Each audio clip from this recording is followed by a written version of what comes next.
aforementioned Yu Darvish, when you look at his numbers, not all that good wins and losses wise, but he's pitched some pretty good baseball. He's going to be a tough opponent, no question, for the Tigers lineup. He has 5, 6, 7 pitches that he's going to try to command the strike zone with. But again, from an offensive standpoint, if you're the Tigers, you will have to pick a side because he commands both sides of the plate. Let's take a look at the Rangers starting defense, brought to you by Tim Hortons. In center field will be Ian Desmond. In right field is going to be Chin Soo Choo. And playing left field, Nomar Mazaro. And around the infield, guys, you've got at third base, you got Adrian Beltre. They have Mitch Moreland at first base, and they're very strong up the middle with Elvis Andrus and Rougned Odor. Well, let's check out the playoff races right now. The Rangers, of course, doing well in their division. The Tigers right now on the cusp of trying to get back into it. They still are very much alive. The Tigers are 4.5 back right now. The Indians have defeated the Angels, so it's a 4.5 game spread, but boy, the wild card standings are bunched up. Well, there's a lot of great teams. I believe in the American League. There's some teams that continue to push. You got to like what Boston has been able to do. Toronto has played some better baseball here of late. But I'm still on the bandwagon, Mario, with Detroit catching the Cleveland Indians, even though they're 4.5 back. Yeah, there's a lot of baseball to be played, including this game here tonight. We're starting a little bit late because of a couple of different rain showers. One of them was pretty heavy. They took the tarp off the field. We thought we would start soon thereafter, but then it started raining again. And now Ian Kinsler will step into the batter's box, the former Texas Ranger. It'll be Kinsler, Tyler Collins, and Miguel Cabrera facing right-hander Yu Darvish on a warm, steamy evening. It's turning into late evening here in Arlington. Darvish, the big right-hander, will go to work. He's out of Osaka, Japan.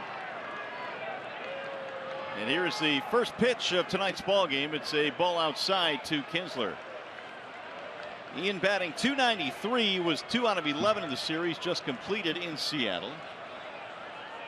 And one thing about this late start tonight, because of the rain, the temperature is down to 80 degrees. It was in the upper 90s at the regularly scheduled time.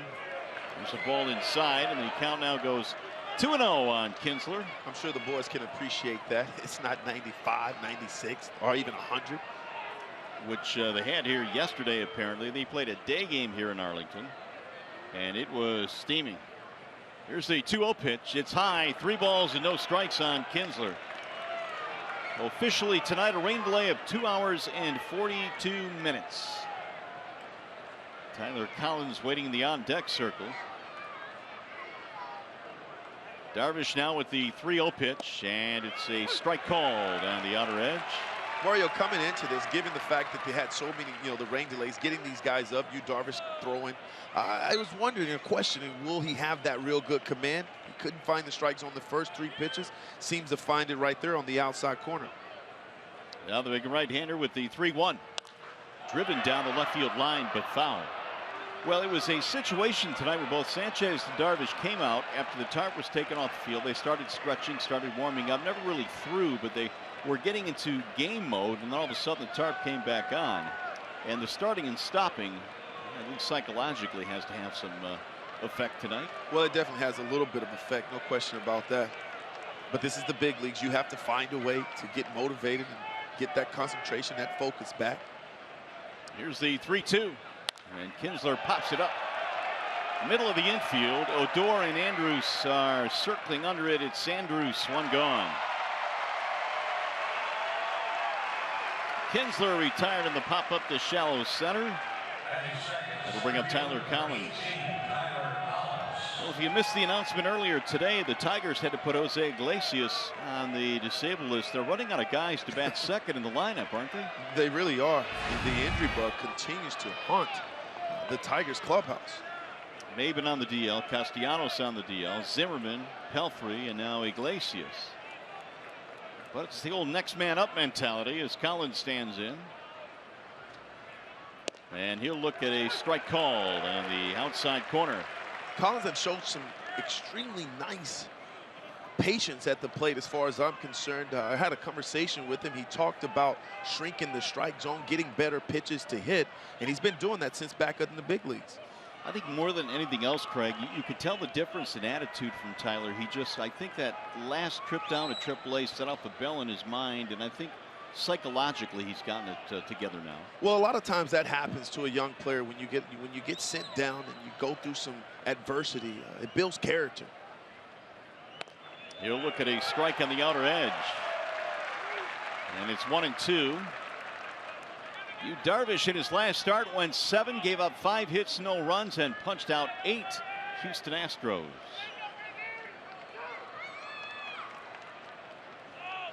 Collins waits on the 1-2. Swing and a miss. Down he goes on a pitch at the top of the strike zone.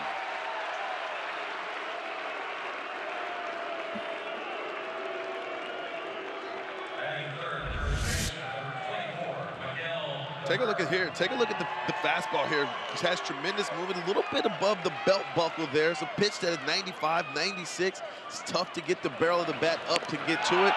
Yu Darvish punches out Tyler Collins. So here is Miguel Cabrera now with 2 outs. Cabrera batting .308, 4 for 13 in the series in Seattle.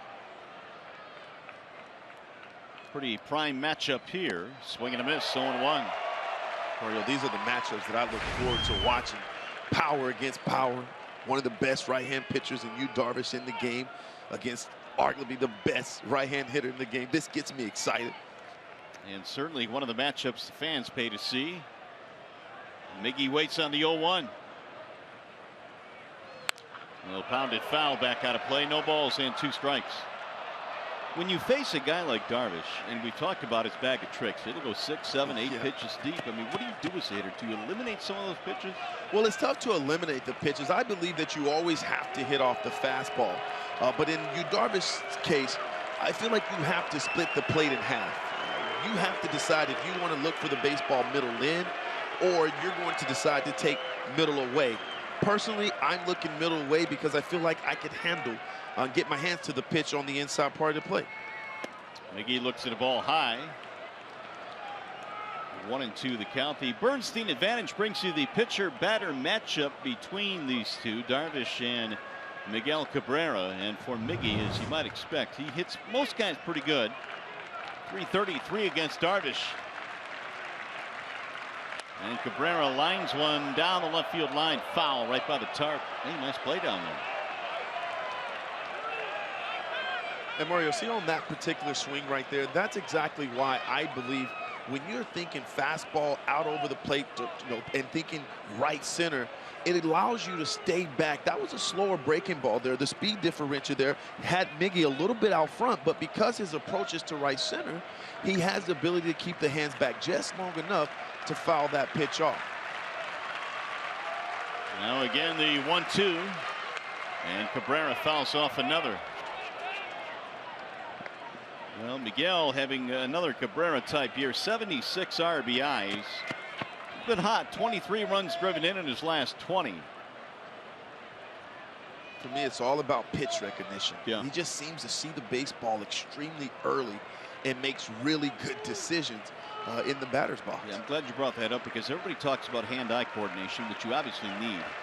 But that pitch recognition for him is on a different plane. It really is. Oh, he stayed back that time, popped it in the air to shallow right field, slicing. Chu is on the move. It's going to drop, base hit. Oh, that's just beautiful. A blue single for Cabrera. It looked like it might hang up long enough for Chu, but it drops in. Not in the books, Mario. In the books, that's a linear. That's a line drive, baby. Screaming. Take a look at here, though. Here's the breaking ball. Slow pitch. Miggy a little bit out front, but because he kept his hands back long enough, gave himself a chance, and like we say, sit ball, and that ball set down in the right on the right field line. Miggy gets himself a single. That'll keep the inning going now for Victor Martinez.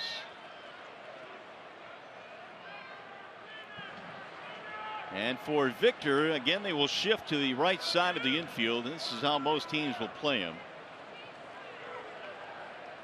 And a swing and a miss, 0-1.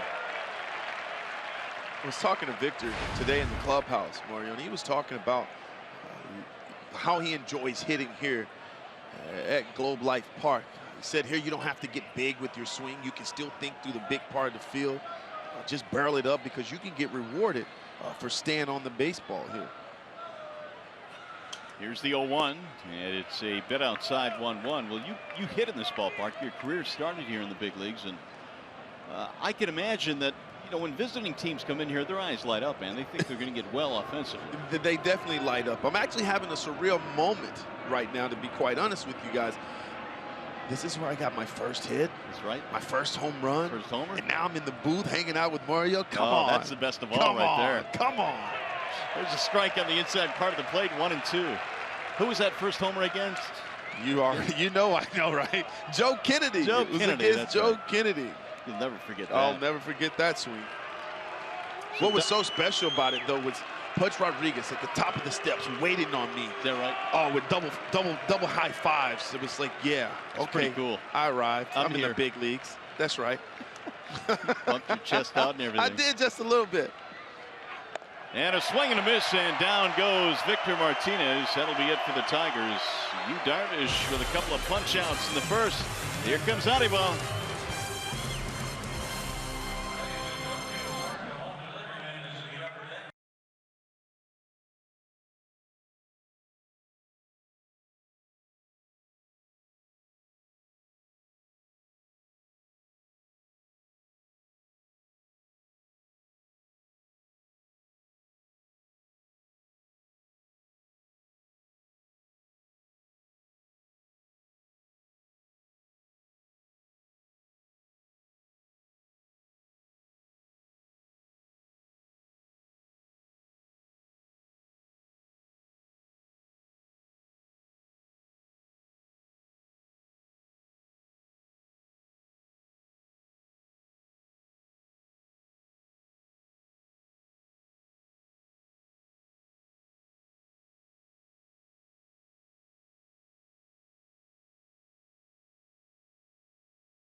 We go to the bottom of the first. Tiger starter Anibal Sanchez, presented tonight by Family Heating, Cooling, and Electrical.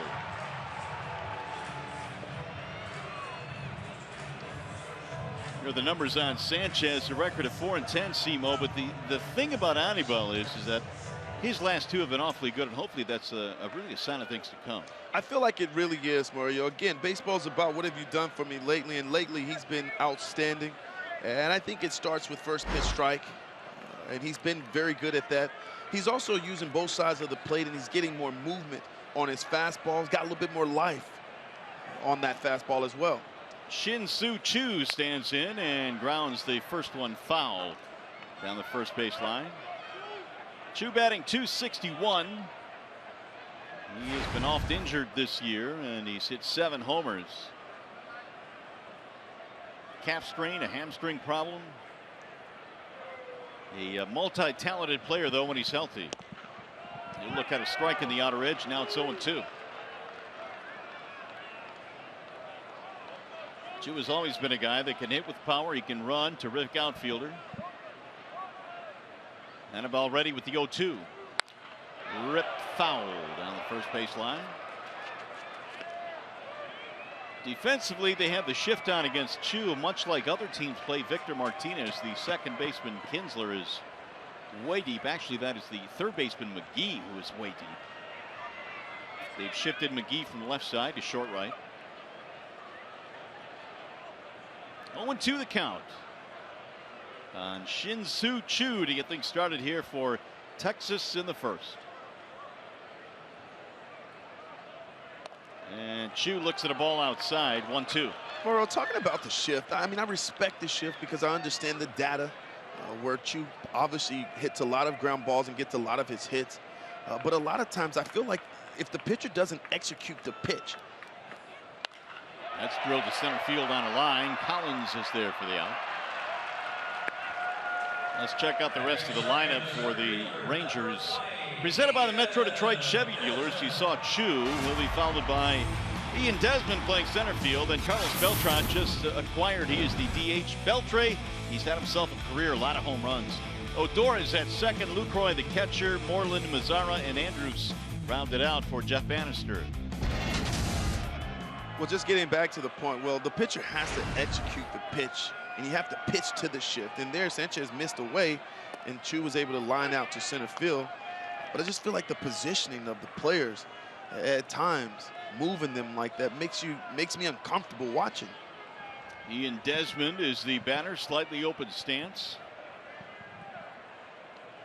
The 0-1 pitch is bounced back up the middle. Kinsler, long way to get it. Off balance throw is in time. No, he's safe. They called him safe at first. McGill had to come across the bag and apparently was not on the bag. We'll see if the Tigers want to challenge.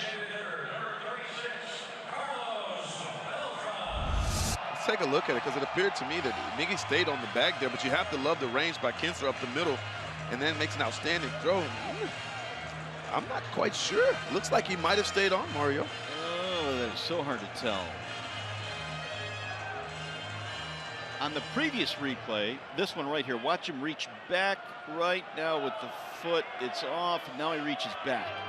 Yeah, it looks like he might have came off. On that one, I think the Tigers are not going to challenge it. Or are they? They are. So we'll get our first challenge of the night. Right now, it's an infield hit for Ian Desmond. And we'll see how this one turns out. How about the year that Ian Desmond is having, by the way? He was a shortstop with the Nationals.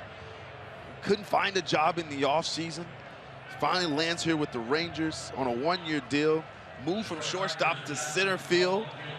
I'm just an all-star in 2016. 20 home runs, 70 RBIs. That's all. And I changed positions too, so. Just goes to show you how athletic Ian Desmond is. See, this one right here, Simo, looks like he's off the bag. Yeah, that one does. That's a clean cut to me. It looks like, yeah, he looks like he's off a little bit. So the Tigers may lose this challenge, but as we have seen many times in the past, do not speculate. Tom Hallian is the crew chief, so he is in on the call along with the first base umpire. But here it looks like he's on. Question is, when does he catch it? See, right there, it appears to me that he's on the bag. Well, I always think in these situations, the guy that was the closest to the play, Tom Hallian, had the best look. And I know the replays are outstanding looks, but you would think he would be able to make that call because of how close he is. And they're saying safe. So apparently he was off the bag. Tigers lose the challenge. 1 on, 1 out now, and that'll bring up Beltran. The call is confirmed. Still a really good play by Kinsler. Beltran, a veteran presence in the middle of their lineup, picked up at the trading deadline, and this guy has done just about everything in this game, Simo, and this guy's a borderline Hall of Famer here. He really is, and for me, he is a Hall of Famer. You got to love his plate appearances from both sides of the plate. This year, 23 home runs, 68 RBIs.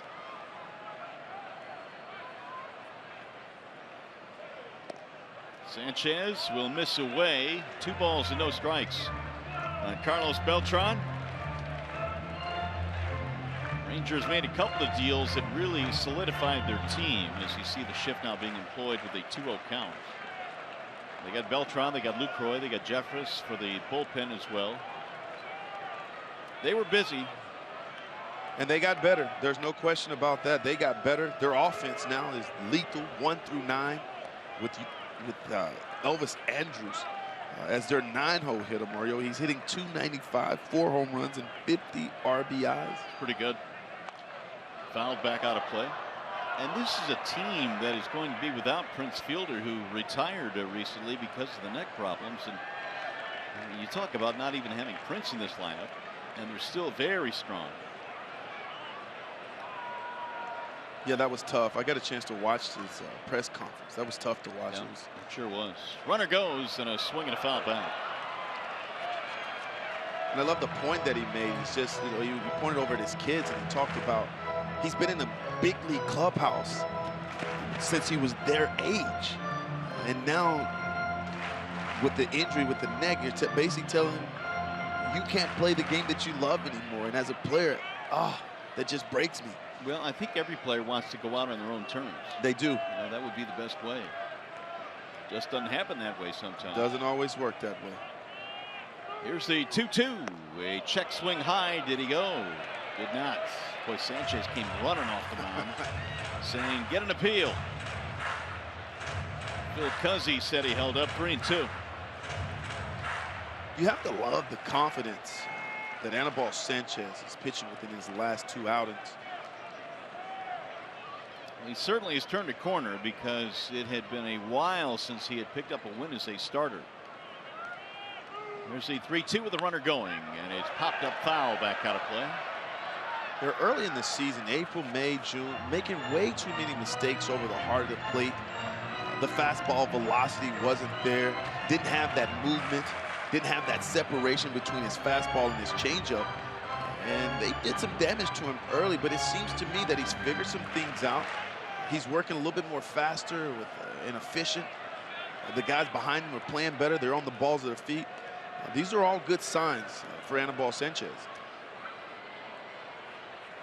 Well, last 4 his ERA is 3.12 compared to his first 14 where he was over 7. And I would imagine the conversation that Brad Ausmus had to have with Sanchez telling him you're going to the bullpen had to be a really difficult conversation for any manager to have for a guy that's won an ERA title. But they put him in the bullpen for a spell. And now he's, because of injuries, back in the rotation. Runner goes again, swinging a ground ball, base hit out of the reach of Romine, who went over to cover the bag. Beltran going to Desmond rather going to third, and he is in there standing up, and Beltran has a base hit against the shift. He went the other way.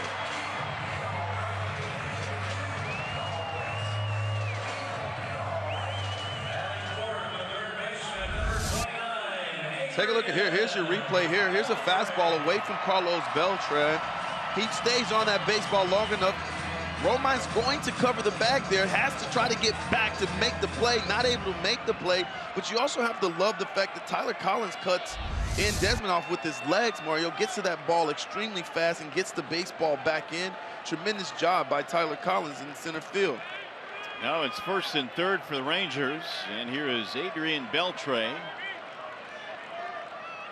1 out of the inning. Beltre has knocked in 72 this year. And he looks at a pitch inside 1-0.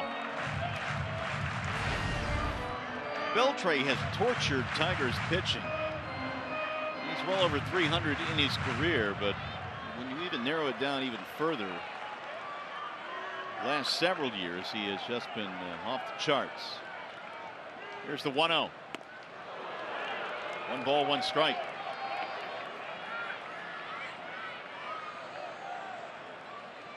15 career homers, 60 RBIs, and a .327 lifetime average. That's just serious damage right there. Really good two-way player, has been his entire career. And Sanchez has one dart inside and low 2-1. Doesn't get a lot of credit though. Nobody talks about how great of a player this man as Adrian Beltre.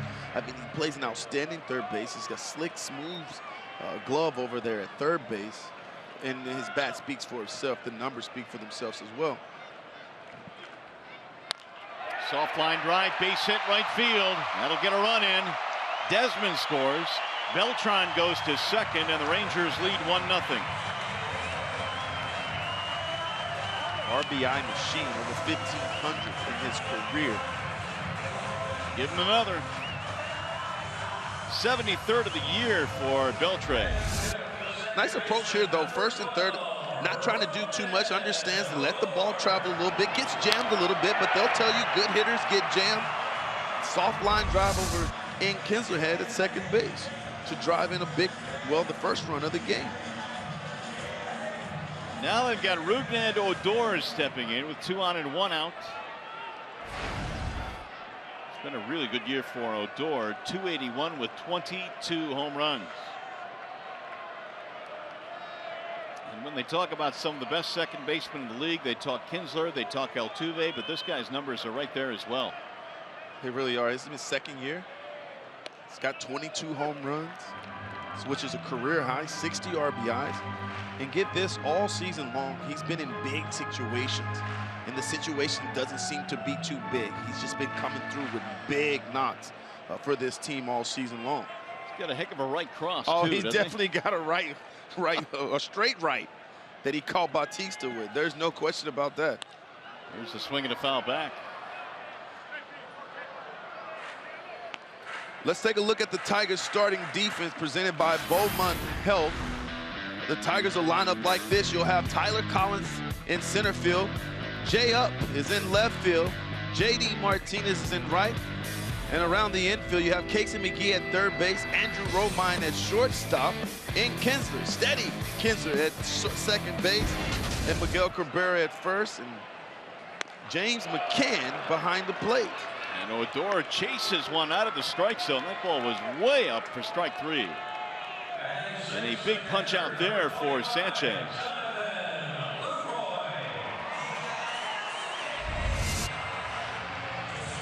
This little fastball here had a little bit of giddy up too, and it's right in the right zone, location up. That has been the pitch of the year. It's that pitch that's close to the hitter's eyes, Mario, that guys can't seem to take. And we feel like we can get to that pitch, and you absolutely can't when it's a 92, 93, 94 and above. It's just a tough pitch to get to. Here is Lucroy now with 2 outs. He'll drive one in the air toward left center field. That ball is hit well, and that ball is gone. It's a home run for Lucroy. It's a 3-run shot to left center, and the Rangers have opened it up early. It's 4-0. And the newcomer paying dividends.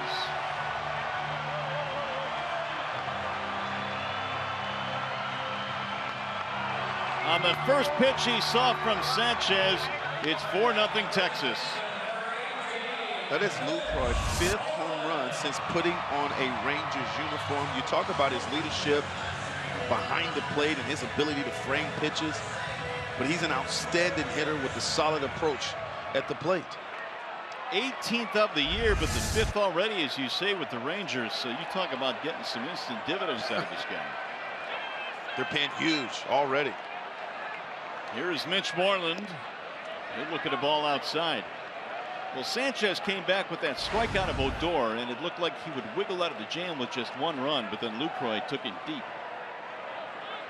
Well, again, you have to stay out of the middle of the plate. That pitch is down Broadway, and Lucroy does exactly what you're supposed to do with it, and that's barrel it up. Now you see why Cleveland wanted him so badly. He was one of the hottest names during the trading deadline. This guy handles the pitching staff very well, and he gives you big offensive numbers. Meanwhile, 2-0 on Mitch Moreland. And he'll look at a ball low, 3-0.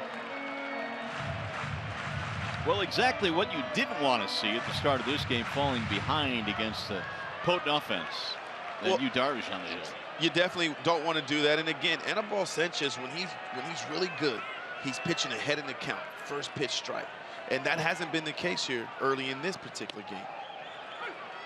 That'll drive the count to 3-1. Moreland at 255 home run power, 19 long balls this year. A fine-looking rookie Mazzara waiting on deck. Swinging a foul back, 3-2 now on Mitch Moreland. 4 runs on 4 hits in this inning for Texas. Tigers shifting defensively. McGee playing short right field. Outfield straight up. Swing and a miss, and Sanchez comes back to strike him out. Second strikeout of the inning, but a big inning for the Rangers, highlighted by the 3-run homer by Lucroy.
Nothing as we go to the second, and if the Tigers combine for 3 or more home runs in this game, bring a copy of the box score to a participating Arby's location tomorrow, get a free small order of curly fries.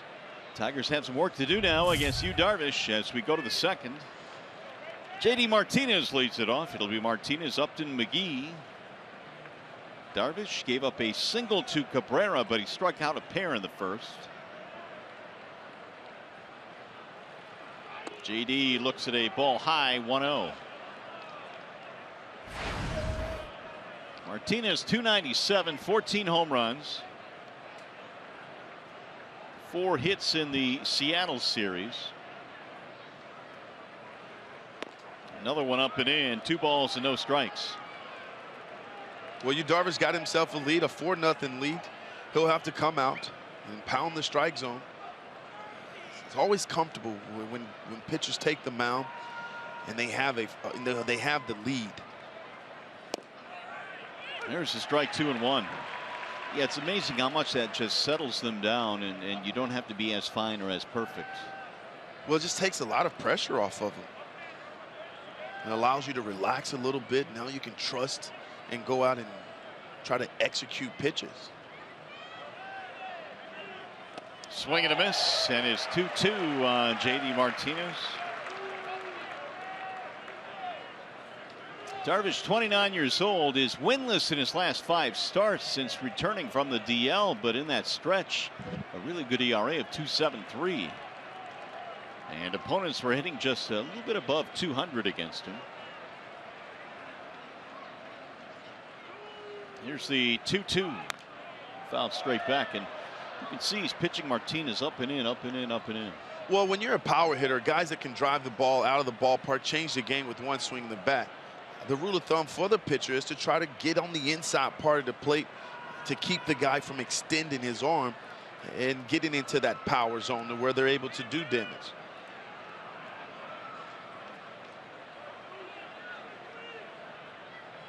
And again, the 2-2. Swing and another foul. Just about the same spot. I was reading an article that said when Carlos Beltran came over, and Beltran played in New York with Pedro Martinez at the same time with the Mets, and Pedro used to tell him the key to his success was not being afraid to throw the 4-seamers in and not afraid to pitch inside. And Darvish did a lot more of that in his last start. Well, a lot of times pitchers are scared to make mistakes in there because they know one swing of the bat, there's a run on the board. Yeah. But I think it's so important or vital to a pitcher's success to use the inside part of the plate, pitch aggressive inside, and also move the hitter's feet and make him uncomfortable in the batter's box. Here's the 3-2. Driven down the right field line, but slicing foul. See, you take a look at that swing right there. Yu Darvish pounding J.D. Martinez on the inside part of the plate. The first 4 or 5 pitches, and then all of a sudden he goes away, and you look at the front hip starts to open up just a little bit. It's disconnected because it opened up the outside part of the plate for himself because he pounded J.D. Martinez on the inside part of the plate. Here is the 9th pitch coming up in this at bat. 4-0, Texas on top early here. And again the 3-2. Driven to center field, a base hit. Took 95 and drilled it right back up the middle. Good at bat there by J.D. Outstanding at bat there. Love the swing here. Take a look at this view. Oh, that's right down the seat. That's right down the Broadway, right down the middle, and he stays right through that baseball and drives it hard back up the middle. Great at bat by J.D. Martinez. I love watching his swing, by the way. The adjustments that he made coming over from Houston to the Detroit Tigers, and you watch how much better he is staying on the baseball and being able to drive the ball out the opposite way.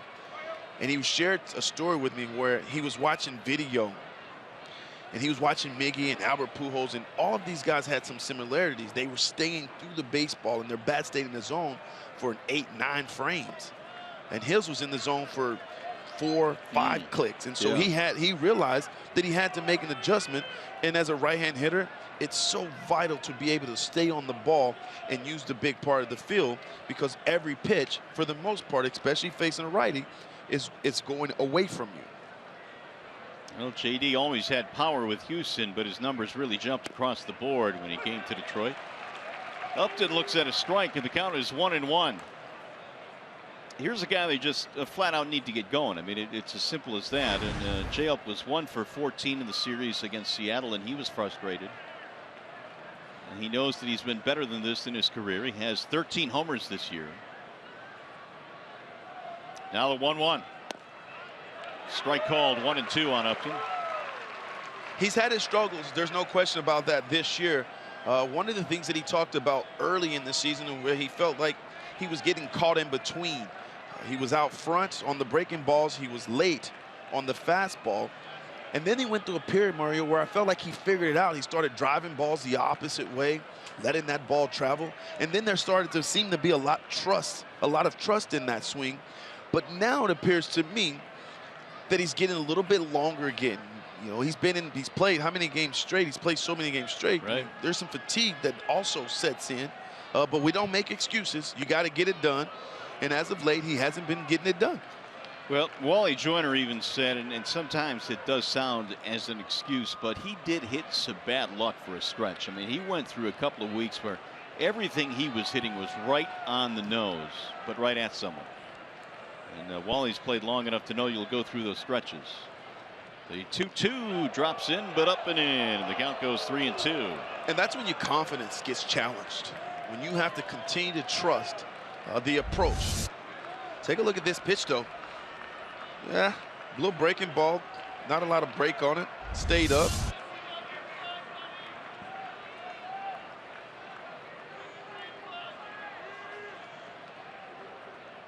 Here's the 3-2. Upton swings and strikes out at 94. And that is the 3rd strikeout of the game now for Darvish. That'll bring up Casey McGee, the Tigers' 3rd baseman.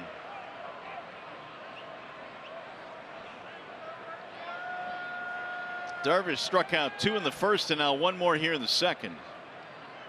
Mentioned he had 8 in his last start against Houston, 7 scoreless innings. But his pitch count now is up to 35. McGee had 4 hits in the Seattle series. And you look at his strike. Casey, of course, filling in for Nick Castellanos, who is out, and he'll be at least 4 weeks, they say. We saw Nick in the locker room today. He's wearing a bit of a splint on that right hand to keep it immobilized. Here's a swing and a high pop-up, shallow right field. Choo coming in, still on the run, slides and makes the catch. Pretty good play there by Choo. Absolutely, nice plays there. Nice read on this baseball too. Gets a good jump coming in. The ball travels here, we talked about, but look at Choo, gets on his horse and makes a nice sliding catch there. Outstanding play by Choo. Choo tried to charge that blooper by Cabrera in the first inning, couldn't get to that one, but he ran this one down. And with 2 outs now, here's James McCann. One of the things about defense, Mario, you gotta want to make plays on defense. Defense is a want-to kind of attitude. You gotta want to make some plays. And it appeared to me that this defense of the Texas Rangers, they take pride in their defense. Now McCann batting .201. Looks at a fastball up and in, 1-0.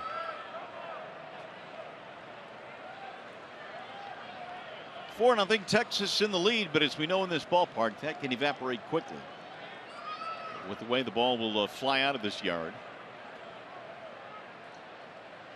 Here's the 1-0 pitch, driven to left field on a line, and it's going to be over the head of Mazara, up against the wall. Here comes Martinez to third. They're going to try and score him. Here's the throw to the plate, and he's going to be saved.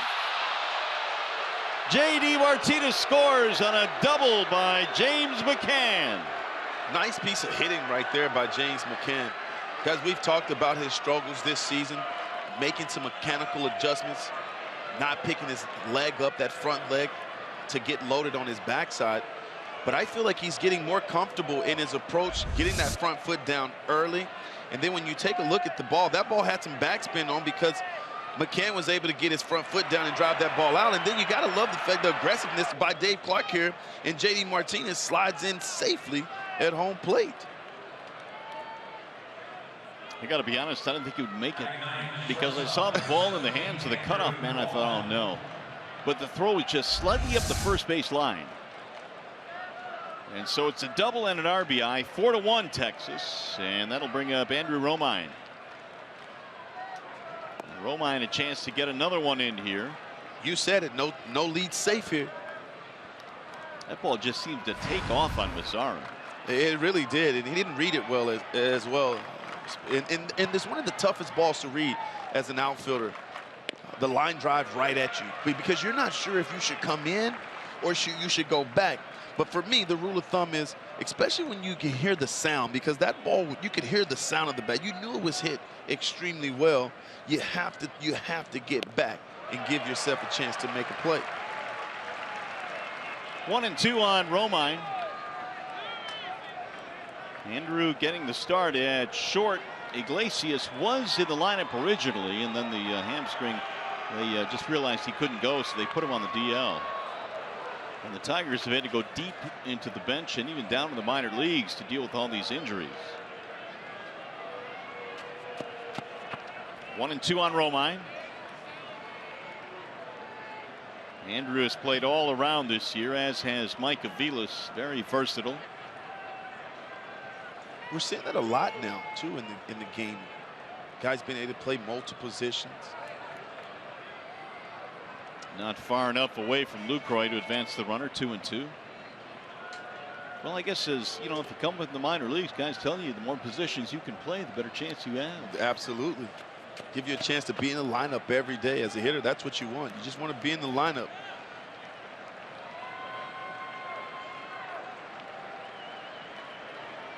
2-2 on Romine. Swinging a foul, just got a piece of it.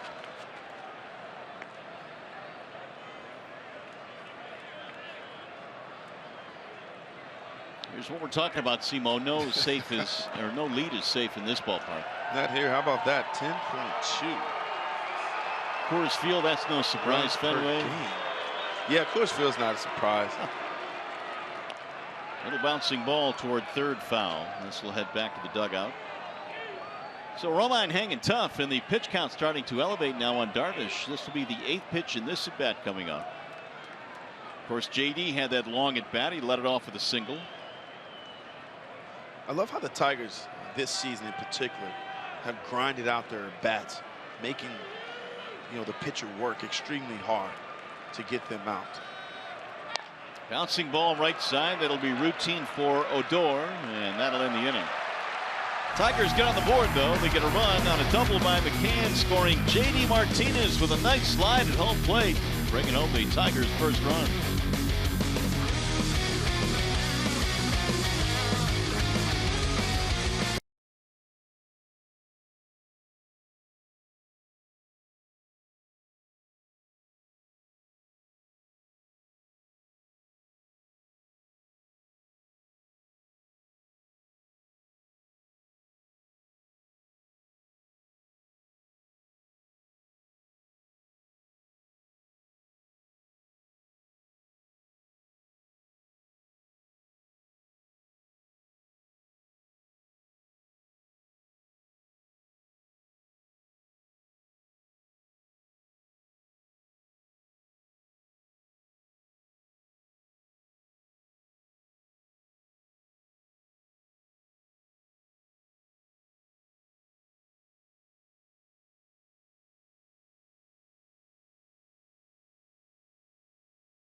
One as we go to the bottom of the second. And Simo, what do you got here on Rookie of the Year? I know we've got about a month and a half to go, but the Tigers have a name on that board. Yes, they do, and it's a tight race, no question about that. But for me, Michael Fulmer has to be leading in the Rookie of the Year. I mean, he has just been outstanding. Well, here's the Rangers entrant, and that is Nomar Mazara who leads it off. Mazara got off to a nice start this year. He's hit 13 homers, 44 RBIs. Love his approach at the plate, Mario. He's very patient, works the count, has a really good idea what he wants to do in the batter's box. Slashes to all fields. He's shown some power with 13 home runs, and he's also showed the ability to drive in some runs with 44 RBI. Well, Mazara, when you look at some of these guys and some of these numbers, it's hard to realize how really young they are. I mean, Mazara's 21 years old. He was the Rookie of the Month in April and May. He got off to a terrific start and really opened up a lot of eyes. I mean, at one point, he was hitting third in this Texas Rangers lineup. We'll shoot that one back up the middle, but boy, they haven't played nicely there. Romine will throw him out. One away, time for a game break now. We check in with Mickey and Rod.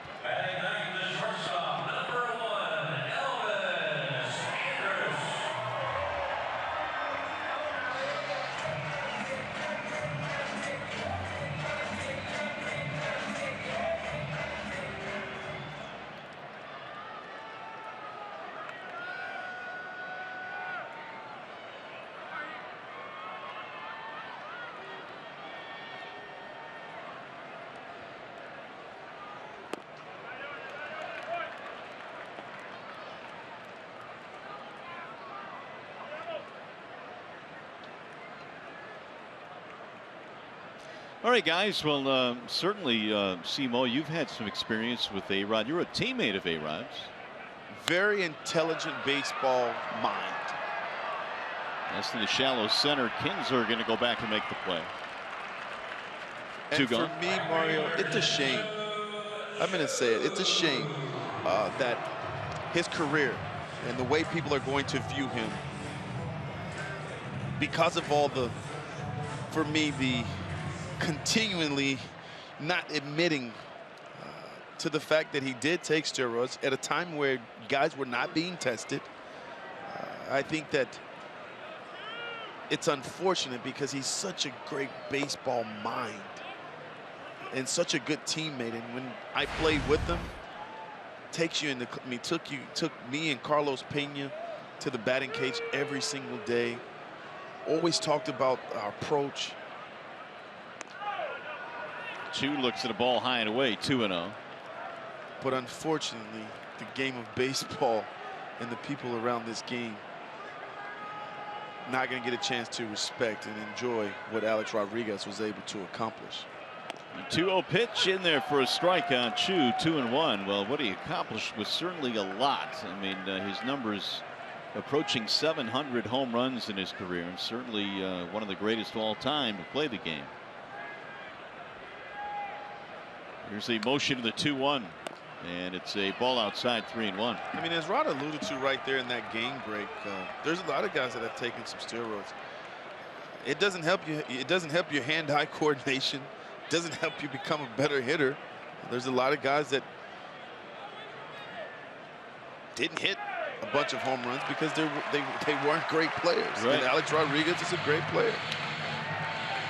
Well, T-Mobile's greater coverage of baseball. We'll talk about Alex Rodriguez, who played his last game tonight with the Yankees. 696 home runs. I've got a feeling that he wants to get to that 700 plateau, and it wouldn't surprise me if he surfaced somewhere. He was lobbing all week long, trying to play third base. Joel Girardi was having none of that.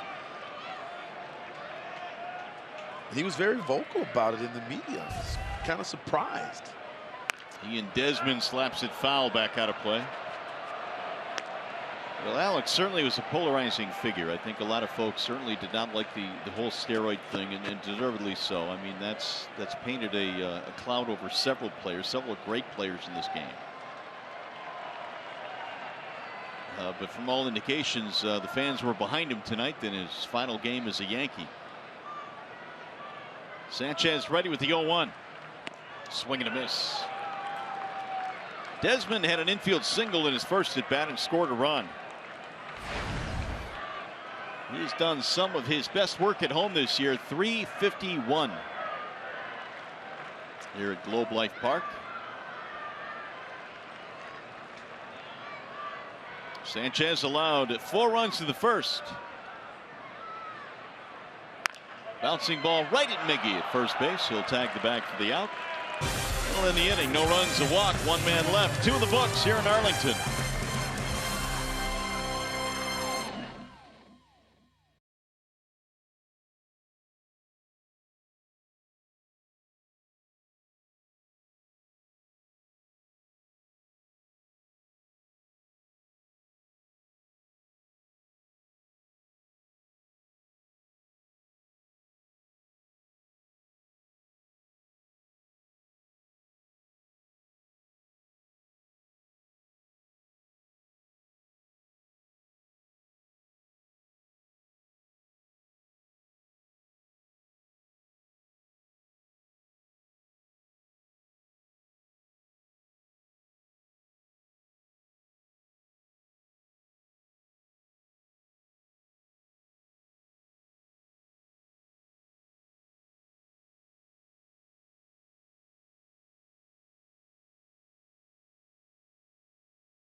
Encounter, and you can expect these two teams to play some pretty close ball games, and when they do, they're both pretty good. Rangers 45-28 in games decided by 3 runs or fewer. Tigers right up there as well. Three-run game right now. The Tigers trying to claw back against Yu Darvish. It'll be Kinsler, Collins, Cabrera against the right-hander. Kinsler popped up to start the game, 0 for 1.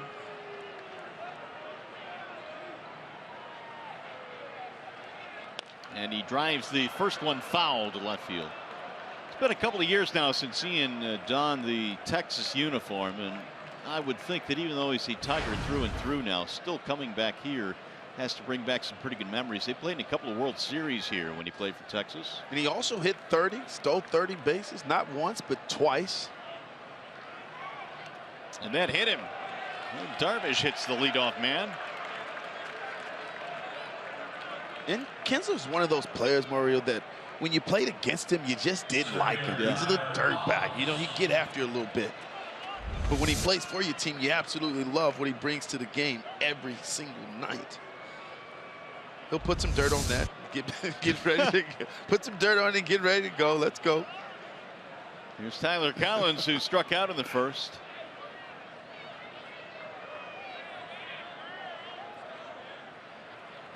Collins looks at ball 1 low. I was talking to Ian a couple of days ago about what it's like playing in the heat here in Texas, and he said that a lot of times he felt that it was an advantage for the Rangers because other teams would come in and just not know how to deal with the heat. Well, mentally, you're already defeated when you come here because you're already talking about, oh, well, it's 104. Well, you're mentally beating yourself up, and Kinsler's absolutely right. One of the things, though, when I played here with the Rangers, guys we didn't take batting practice on the field. You took batting practice a lot of the time in the batting cage because it was so hot. Yeah, Ken said that they would take it in the cage or sometimes even wear shorts out on the field to take batting practice. Well, today they did not take batting practice on the field. The Tigers were able to take batting practice a little later.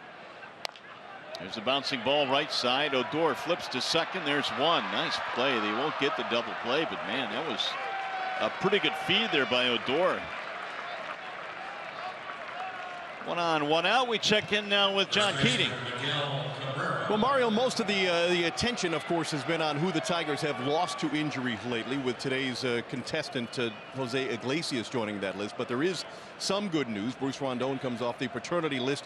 Shane Green was declared okay to pitch, and Green has been one of the most solid arms in this Tigers bullpen. He hasn't pitched now in a week, but over his last 15 games, he's got an ERA under 2.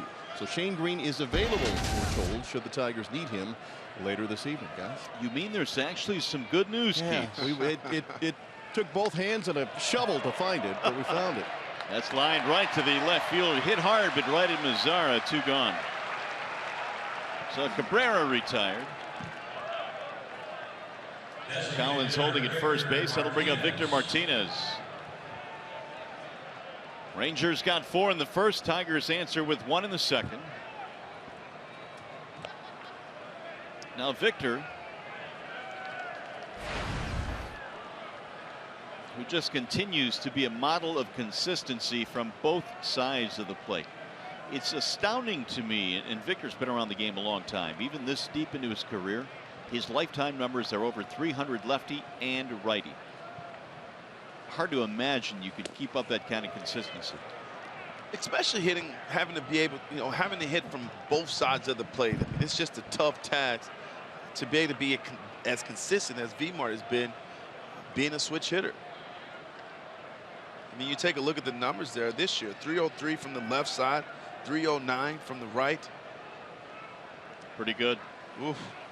Swing and a miss. He had a big swing there. He's got 14 home runs from the left side, 48 stakes. He's just, like you said, Mario, he's a tough out when he's in the batter's box, and he's going to give you a quality at bat from both sides of the plate every time that he's in that box. And the other thing is, when you're taking batting practice every day in the cage, I mean, you're going from left and right and left and right, both sides. Here's the 1-1 pitch. 1-2 now on Victor. He's just got a solid approach. He does a lot of homework. He watches the pitcher, and he knows exactly what they want to do to get him out. And I think that's half the battle, to know exactly what they want to try to do to get you out. And you have to trust your approach, and that's exactly what Victor does. He understands that he can cover the entire strike zone, and he's also not afraid to hit with 2 strikes. And that's the case right here, 1-2. And he'll take low and in.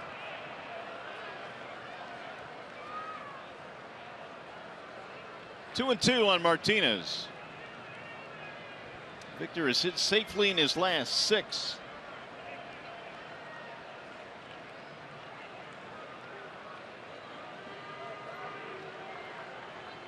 Darvish and Lucroy trying to decide what to do. They want the elevated fastball here. We'll see what Martinez will do with it. And he swings and misses. It was out of the strike zone. And that's an 11-pitch inning for Darvish. Another strikeout. That's his 4th of the game.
The bottom of the 3rd, Jeff Bannister has the Rangers in 1st place in the West, and they just got a whole lot stronger at the trading deadline. Beltran, here are the numbers he's had since coming over. Likewise, Lucroy, who hit his 5th home run as a Ranger tonight. First one home from Sanchez to Beltran. He'll be followed by Beltre and then Rougned Odor. Infield with the shift on to the right side against the switch hitter. That is popped up foul, back out of play.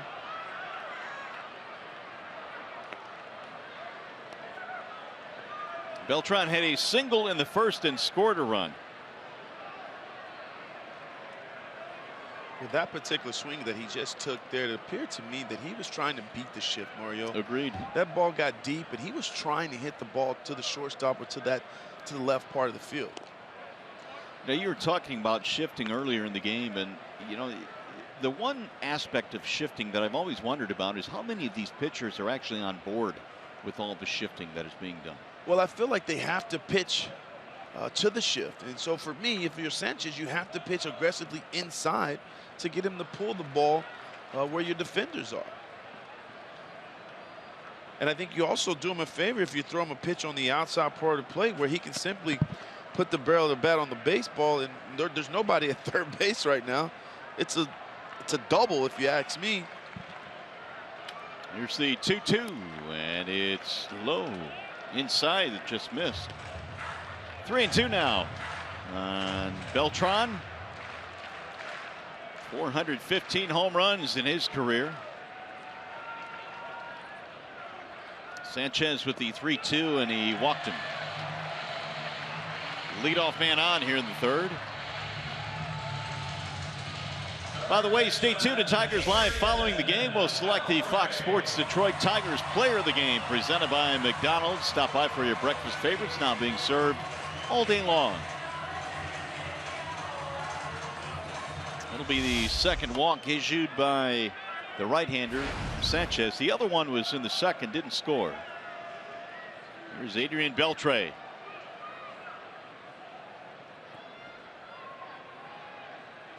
Beltre swings and drives one foul down the left field line, way back. 0-1 on the third baseman.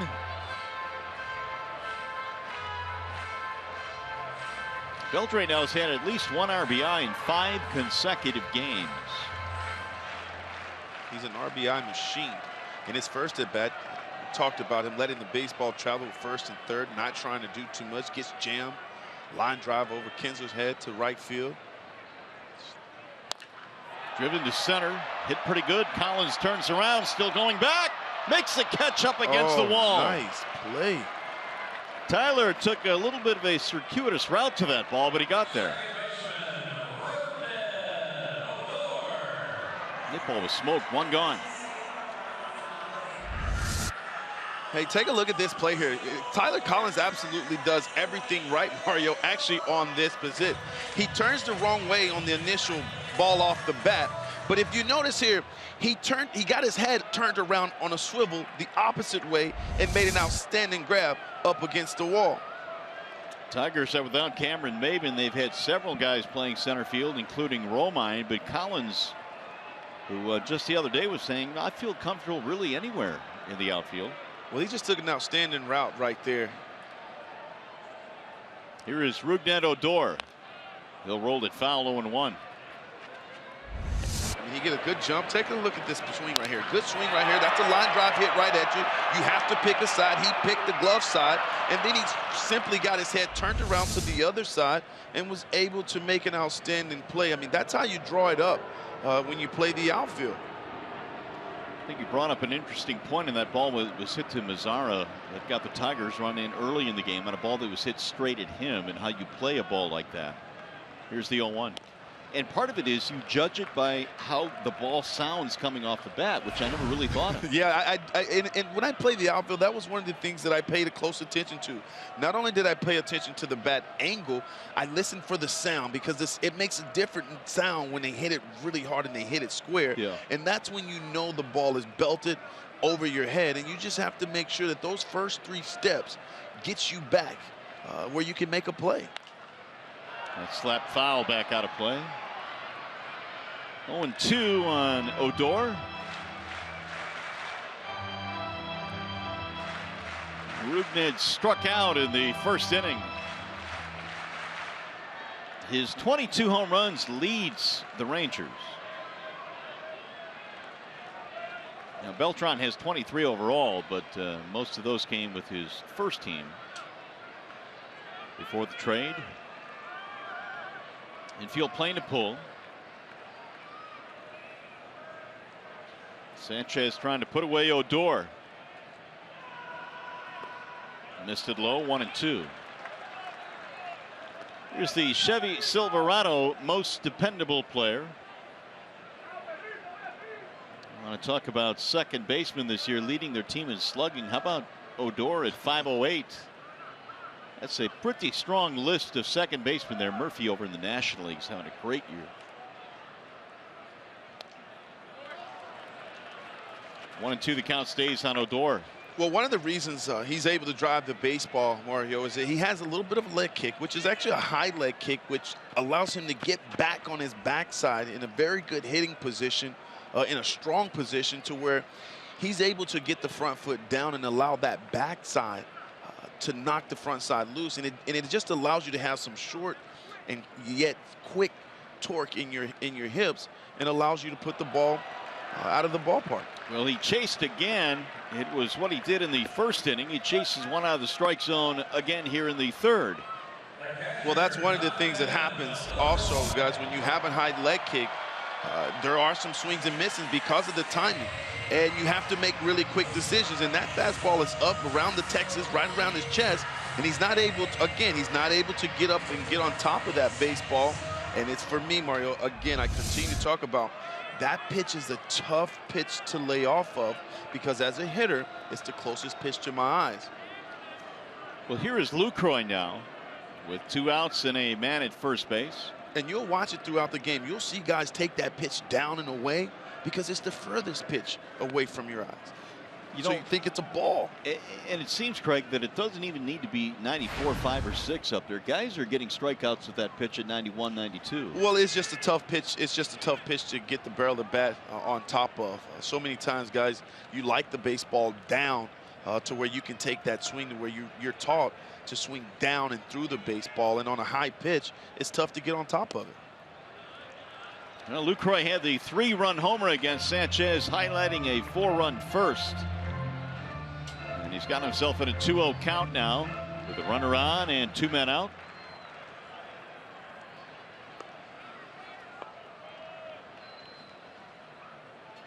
Lucroy with his 18th home run of the year in the first inning.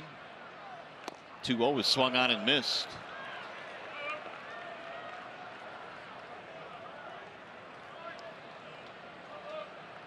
Lucroy was hitting .299 with Milwaukee prior to the trade. This next pitch will be the 60th of the game already for Sanchez, whose pitch count was up early in this game. He threw 28 first inning pitches.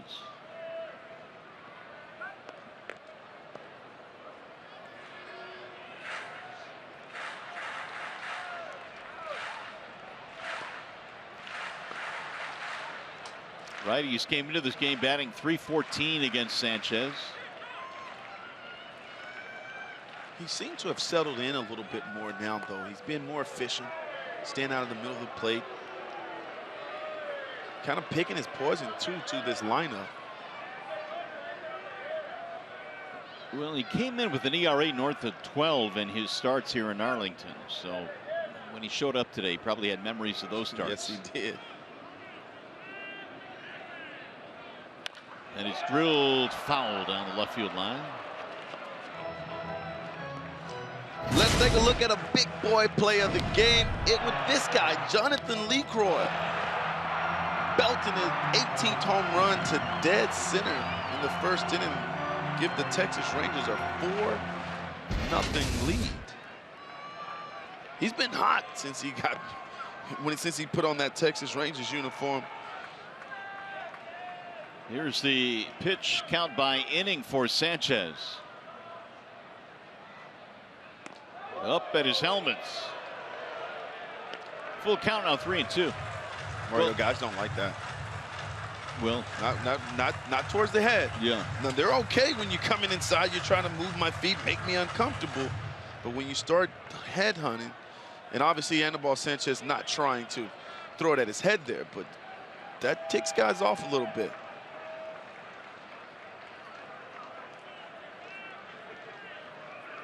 Outfield straight up on Lucroy. Runner going on 3-2, and it's fouled back out of play. Well, the Tigers were happy to hear that Lucroy turned down the trade to Cleveland. Otherwise, they would have gotten both Lucroy and Andrew Miller. And Lucroy decided that he didn't want to go to Cleveland. A lot of that had to do with the fact that when Yan Gomes comes back, that the Indians were pretty straight up with him and said, you know, next year you're probably going to be playing some first base. And he wanted to remain behind the plate, so he exercised his right to veto the trade. Well, he enjoys catching. He enjoys being the leader. He enjoys leading the pitching staff. Swinging a drive to deep left field. Did he get another? Yes, he did. It's gone. On a 3-2 pitch, Lucroy hits a 2-out, 2-run shot. His second home run of the game.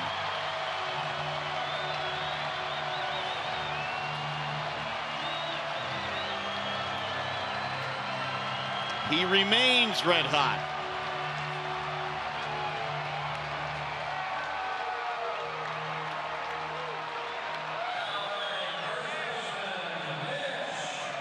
I have a feeling at the end of the season, this is going to be one of those deals where we look back and said, yep, that one really worked out well for Texas.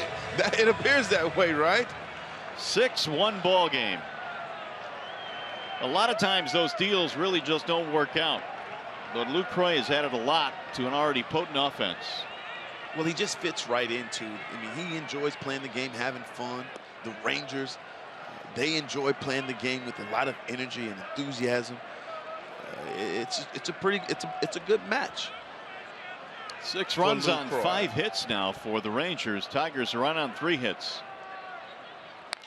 Here's a ball belted in the air to right field. Moving back, J.D. Martinez to the track, to the wall.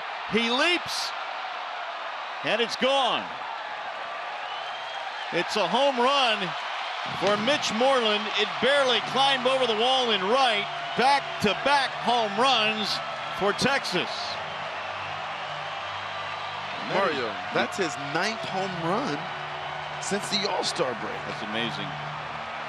I mean, this guy's on fire as well, and all of a sudden Sanchez coming off of 2 brilliant starts. Not as fortunate here in Texas tonight. 7-1. Well, against a real potent lineup like the Rangers have, you can't make many mistakes. And if we go back and we look at the pitches, those pitches are over the heart of the plate, and again, the ball flies at this particular ballpark. But take a look at J.D. Martinez, does all he can, gets back up on the wall, knows exactly where he's at, just not able to make the play. It looked for a moment like he might come down with this ball, and that's how much he missed by. Outstanding effort there, just ran out of room. 7-1 Texas. They've hit 3 home runs in this game. Moreland has just hit his 20th.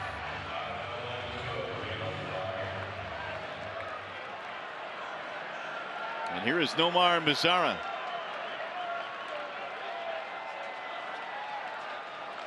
Tigers now going to have the bullpen working early in this game. And Mazara skies one in the air. Here comes Collins from center field. And he'll squeeze it for the out. But another big inning for Texas. They scored 3 more runs on a pair of home runs. Lucroy does it again. And so does Moreland, just out of the reach of J.D. Martinez. That close. 7-1 Texas.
In the third, and the Rangers now have built a 7-1 lead as we go to the top of the 4th here in Arlington.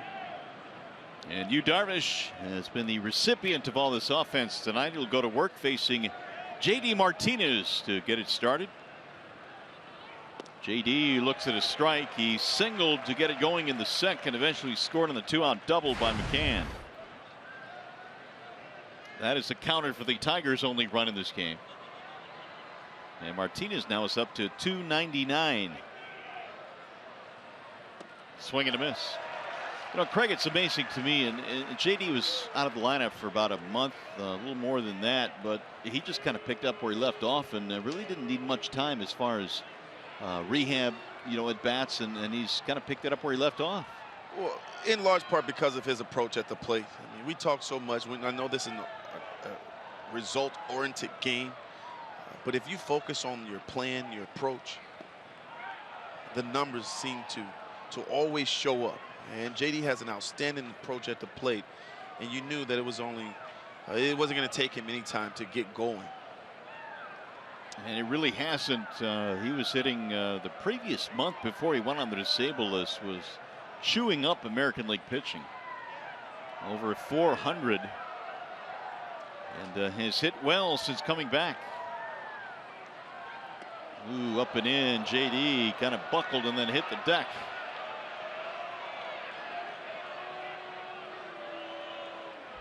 Two and two.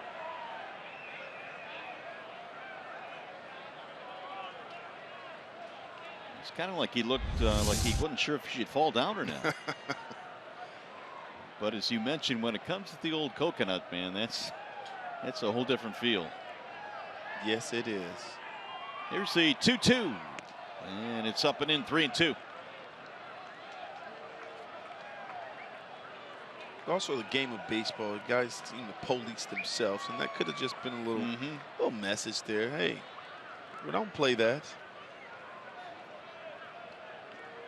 Now Darvish with the 3-2 pitch, and he lost him, ball 4.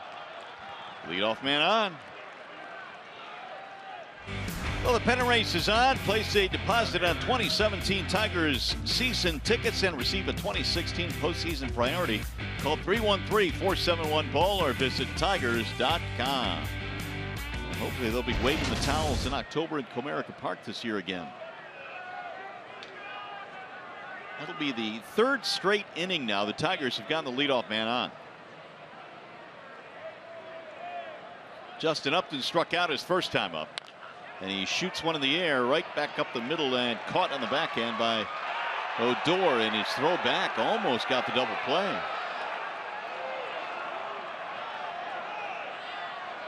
One gone.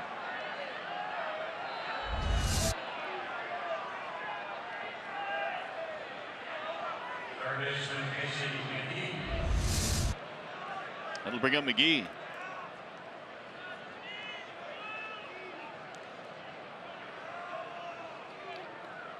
I love the chemistry between Odor and Elvis Andrus. They just seem to be having a good time out there. You see them always communicating. That's so important in the game of baseball, to have that kind of chemistry with your counterpart. Well, it's probably a big part of the reason why they've turned so many double plays this year. The Rangers, 149 double plays. And I know the pitching staff loves it. Absolutely. Yeah, they love that chemistry those two guys have. If you know it or not, there's also a lot of conversation and communication that goes on in the outfield as well. The center fielder is the jefe, the boss, the captain. And he's always talking to the left fielders. Hey, I'm on the right side of the bag. I'm on the left side. And so you'll watch the outfielders, and guys will just be in sync. It's almost like Denton. You have to follow the center fielder's lead. In there, a strike called on McGee. Here you go, Simo, 149. And boy, that really, I mean, when you're a pitcher and you know you've got those two guys behind you. Well, you can pitch aggressive in the strike zone. Yeah. You got a lot. There's a lot of trust in that defense. And rightfully so. They've been getting it done. Tigers not too bad either, though. 121 double plays turned. Yeah, let's not forget about their double play combination when healthy. That would be Iglesias and Kinsler. And although Iggy now is on the disabled list, he was placed on the DL before the game today, injuring his hamstring running out a ball in Seattle. And he thought that with the day off yesterday it might loosen up a little bit, but it didn't today in warm-up, so he was placed on the disabled list. And McGee sends a ground ball to second. Odor will turn, throw to second, and they get the out there. Not a good feed by Odor. Not a hard hit ball. They'll get the force at second. Yeah, a rare occasion here. Not a good feed here by Odor to Andrus, and not able to turn the double play. Andrus kept his big toe on the bag at second to get the force. 2 outs now for McCann, who in this spot back in the second doubled in a run.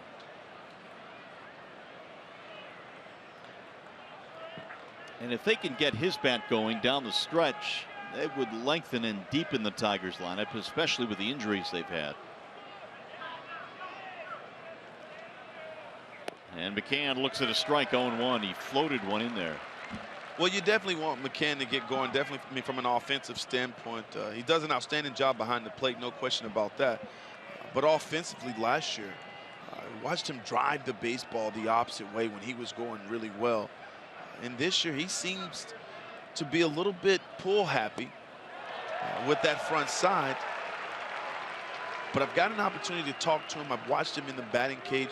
He continues to work on letting that ball travel, getting back to that point to where he can get back to driving that ball to right center. But I also, Mario, believe that it had a little bit to do with the mechanical adjustments. A lot of times when you make adjustments, it's not a whole lot of trust in those adjustments. We tried to hold up, couldn't do it, and Darvish strikes him out. 5 strikeouts for Darvish. Tigers strand a man.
Welcome back to Texas, and if you're just now joining us, guys, you missed a lot. The Texas Rangers put up a 7-1 lead on the Detroit Tigers, and they've done it with the long ball. Led by Jonathan Lucroy, hit 2 home runs. Mitch Moreland got into the action, hit his 9th since the All-Star break. And so far, Mario, it's been an all Texas Rangers. It has. They've used the long ball, as you mentioned. 7 runs on 6 hits for the Rangers. And Sanchez goes back to work now, facing Elvis Andrus. It'll be Andrus, Chu, and Desmond here in the bottom of the 4th inning. 7-1. Rangers have the lead. There's a drive in the air to right field, chasing Martinez back. And JD makes the play. 1 gone. Andrus 0 for 2. Now Shin-Soo Choo. Just as it seems, or when it seems, that Sanchez is kind of finding a groove, settling in. We thought he had gotten there in the 3rd, and then bang, 2 2-out homers. Yeah, 2 big mistakes over the heart of the plate. And as you said, I thought he was starting to find that pinpoint control, a command that it takes to maneuver through a potent Texas Rangers lineup. Warwick Saupold warming up in the Detroit bullpen. He's been up a couple of times. Chu, the batter, a walk and a fly out.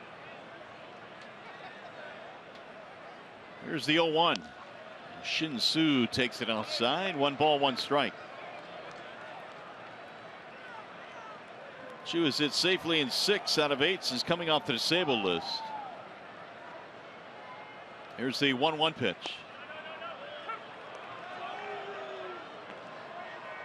1-2 on Choo. One of the things I always found interesting when I would go into the batter's box, it sounds crazy, but I would watch the umpire and where he sets up on the plate. And if you notice here, the umpire set up on the inside part of the plate. Well, they're going to get that ball that might be even off a little bit on the inside part because he can actually see that pitch. I believe he missed that second pitch on the outside part because he's on the inside. You're guessing sometimes on the outside pitch. Here's the 2-2. Bouncing ball back up the middle. Romine stumbles, stays with it, and throws him out. 2 gone. Nicely done. Center fielder, Ian Desmond. Nice play there by Romine. Look at him going up the middle there, gloves it. Kind of stumbles there, Mario, as you said, and gets up and throws an absolute bullet across the diamond to Miguel Cabrera. Hey, just a reminder, as you enjoy a cold one, to look forward to Miller Time later in tonight's game, brought to you by Miller Lite. It's another example of a pretty good scouting there. They had Romine positioned perfectly on the shift. Sometimes the numbers work out. Desmond, the batter, now with 2 outs.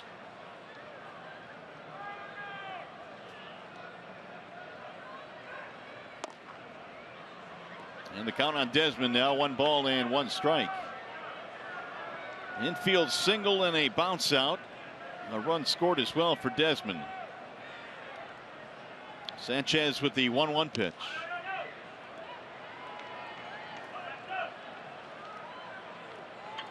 Two good fastballs for me on the inside part of the plate, maybe off the plate a little bit. But because Sanchez has been a little bit erratic in the strike zone, he's not getting the benefit of the doubt. And you'll notice umpires, when pitchers are around the strike zone, a heavy dose of quality strikes, they get the benefit of the doubt, Mario. They'll get that pitch that might be a little bit off the edge away, a little bit off the edge inside. But not the case for Sanchez today. Got him, strike 3. And Desmond caught looking. That'll be a 1-2-3 inning for the first time tonight for Anibal Sanchez.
Let's take a look at our bell tire pitch by pitch. Yu Darvish is doing an outstanding job with this fastball, this high fastball that the Tigers, for whatever reason, cannot take it, and they continue to swing through it. It's been the pitch of the night, as far as I'm concerned, Mario. Well, Darvish has been racking up the strikeouts since the All-Star break, Simo. You look at Verlander, he's got 50 since the break, and Darvish right behind him. Well, he's got strikeout stuff, no question about that. First pitch popped in the air to shallow left. It's going to be playable and caught by Mazzara, 1 away. He's got a fastball, 95, 96, that gets on you in a hurry. He's got an outstanding breaking ball, split finger changeup, so to speak, to keep these guys off balance. They've gotten his pitch count up a little bit, but they haven't been able to string together some good hits, some back-to-back hits to keep this line moving to get back in this game. He also has this really slow curveball that'll be in the upper 60s and really low 70s. They say he has not thrown that a lot recently, but it's a semi-eephus pitch. That's how slow it comes in. Kinsler, 0 for 1, was hit by a pitch his last time up. Tough to keep your hands back on that eephus pitch, too, especially when a guy's throwing 95, 96. He kind of speeds you up. You're trying to get to the fastball, and he slows you down. Kind of makes you look silly. It's kind of like playing softball, man. You just can't wait to get to it. I actually tried that. I tried that this year in Detroit. I'm not playing softball. Oh, the softball thing, really? Oh, I could not wait on the baseball at all. I made myself look really silly taking some swings in the softball field. 1-1. See, I can't believe that. I can't believe you'd look silly, dude. I did. I was trying to hit bombs though, and you just. Yeah. Well, the swing we're taught to swing down to the ball, and I think in softball, you almost have to swing up. You have to catch it, and I just didn't make the adjustment. There's the 2-1 pitch, drilled to right field, but Chu is there, and there are 2 gone. It'll bring up Tyler Collins. Well, when you look at what the Rangers did to help themselves out at the break, at the deadline, I should say, you also have to look, Simo, at the fact that they've got a pretty good 1-2 at the top of their rotation, and this guy right here and Cole Hamels, who we'll see tomorrow. Well, they got 2 of the best. One's right-handed, obviously an overpowering right-hander in Yu Darvish, and then you have a finesse guy, as far as I'm concerned, with Cole Hamels. Hamels, of course, a veteran that's been around a long time, has won a bunch of games. We've talked about Cleveland's staff, but they are still, for the most part, untested deep into a season. You got a lot of talent. The 1-0 is a ball low. 2-0 on Collins. One of the things about both of these guys, they don't give in. They don't give in to the hitter. They continue to trust their approach, trust their plan, and try to hit corners. And they do a great job of keeping you off balance. Collins hammers that one in the air to right field. Chu is under it, and that's it for the Tigers. A 9-pitch inning for Yu Darvish.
Baseball on Fox Sports Detroit is brought to you by Bell Tire. Get the lowest tire price, period. Bell Tire. And by Chevrolet. More than you expect for less than you imagine.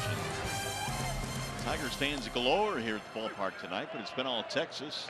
They lead this ball game right now 7-1 as Sanchez goes back to the hill. A lot of Old English D hats here at the yard tonight. There's a ball outside to Carlos Beltran, who leads it off. Adrian Beltre to follow, and then Rougned Odor. And these fans hoping that the Tigers bats can wake up.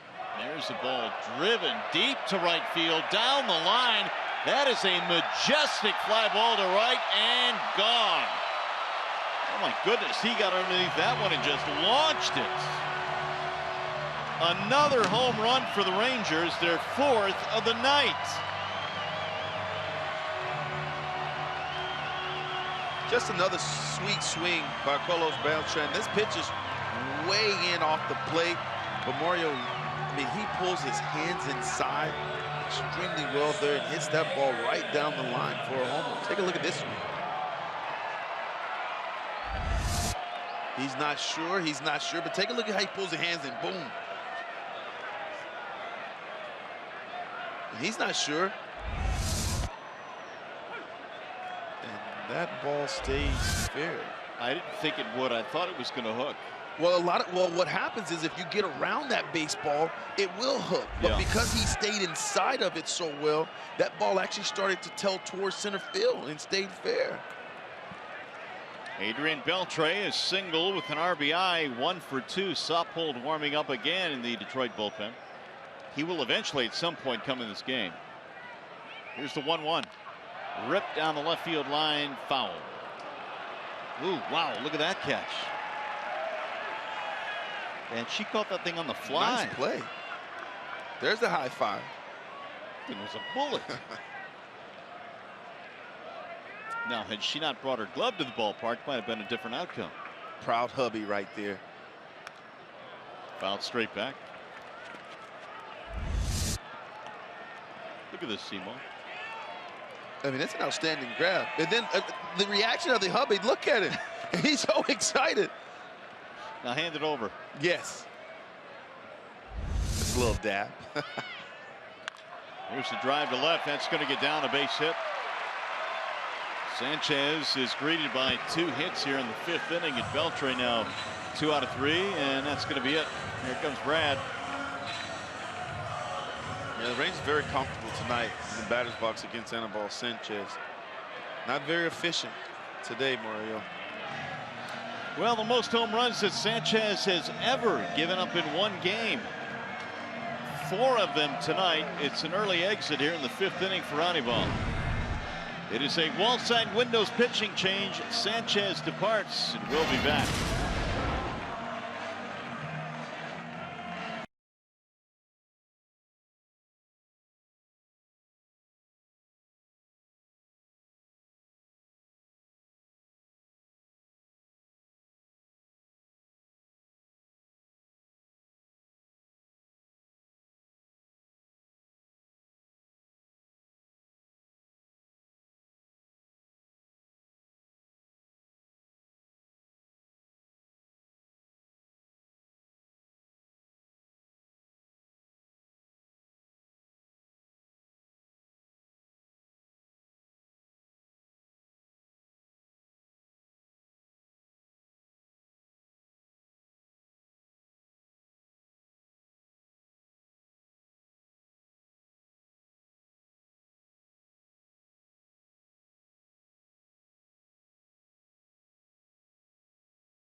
Keating, of course, the Tigers in town to play the Rangers right now, but how much longer might the Rangers be playing here? In May, the Arlington City Council approved a measure authorizing a $1 billion price tag for a new ballpark that will have a retractable roof.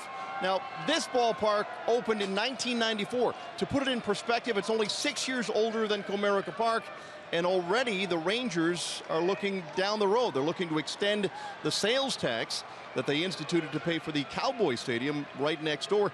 That'll be put to a vote in November, guys.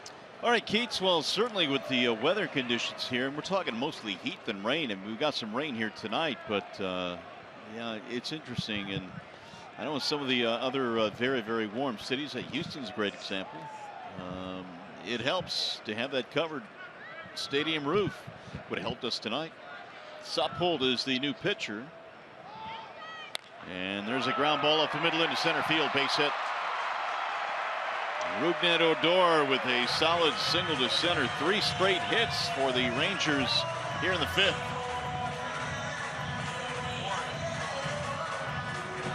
Warwick Suppold just called up today, replacing Ian Kinsler.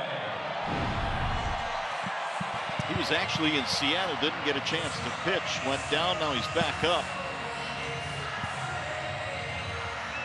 Numbers this year with the big club. Suppold at Toledo had a 3.04 ERA and a 5-2 record. Here is Lucroy with 2 on, nobody out.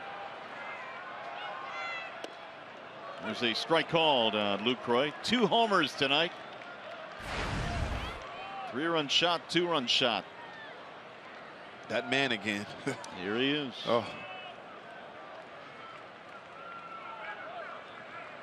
8-1 ball game. It's the 8th career 2-homer game for Lucroy. Shoots one to right field, base hit. Just off the end of the bat. Holding up on the play was Beltre. He couldn't get around to score. Wasn't sure it was going to get through. He's going to load the bases. That's when you know you're living right there. You get a couple of balls out of the yard, out of the park. Then you get jammed there or hit it off the end a little bit and you get a base hit the opposite way. You hit 2 balls that go a combined 800 feet, and then you do that. Yeah. You are living large. Here is Mitch Moreland, bases loaded, nobody out. Moreland homered just over the outstretched glove of JD Martinez in his last at bat.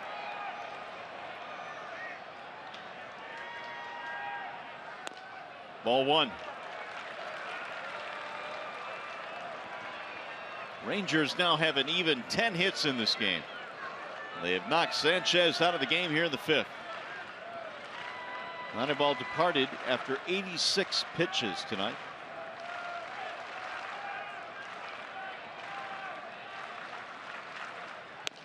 Moreland goes up top, couldn't get it, 1-1. He seems to like these situations. Bases loaded. Murray comes into the game hitting 33, 55, 53 RBIs in his career in 62 at bats. Well, he's got the bags full here, nobody out. Good block there by McCann because Beltre was thinking about coming home.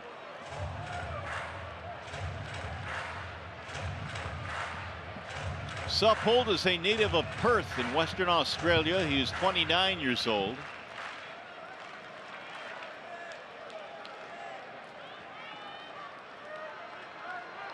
He's got his hands full here in the 5th inning.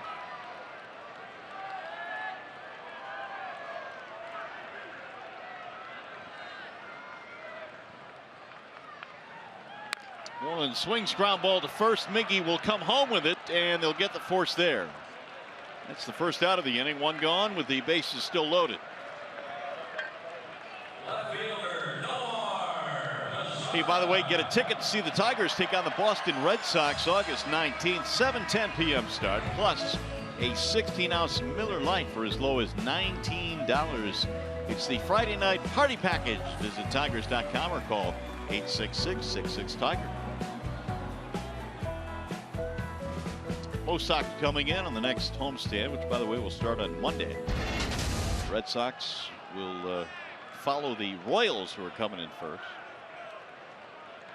Here is Nomar Mazara. And he skies one in the air. Shallow center field. This will not get a run in. Kinsler is under it, or I should say Romine rather, and he'll make the play, and the runners have to hold. 2 gone. So good job by Soppold. Now it's going to be Andrus with 2 outs. Yeah, he's made a couple quality pitches so far. He's gotten inside, jammed a couple of guys there. Moreland was one, and he grounded out to first base. I mean, that's an outstanding pitch there.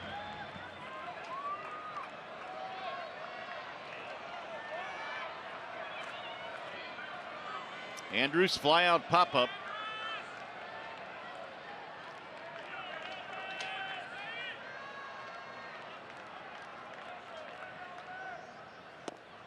And a ball outside to Elvis. Andrus, one of those guys that plays just about every day, every year. He has gone 150 games or more in 5 consecutive seasons at a very demanding position on the field. Here's the 1-0. Popped him up. Shallow right field. And it's going to be J.D. Martinez. And that will be that for Texas. They'll leave him loaded. They get a run down to the homer by Beltran.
And the Tigers won as we play here in the top of the 6th inning. Jeff Glover and Associates brings you the scouting report on the highest batting averages all-time career against Texas. And only one guy in the history against Texas has been better than Miguel, and that's Vladdy Guerrero.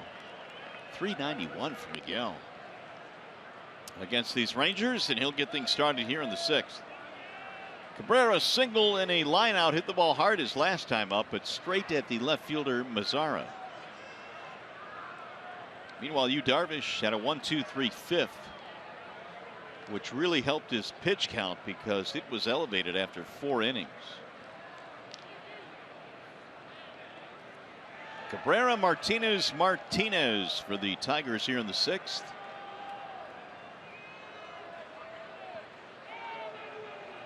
Darvish with 5 strikeouts so far in this game. And Cabrera looks at ball 1. Yu Darvish, a 3-time All-Star. He finished 2nd in the Cy Young voting back in 2013. That was the year that the Tigers' Max Scherzer won the award. Max went 21-3 that year. There's a strike called right at the knees. Darvish kind of changing it up on Miggy in this particular bat, not really giving him a heavy dose of fastball. Started him off with a slow breaking ball. Then he speeded it up a little bit with a nice little cutter away from Miggy. Here's the 1-1. 2 balls and 1 strike on Cabrera.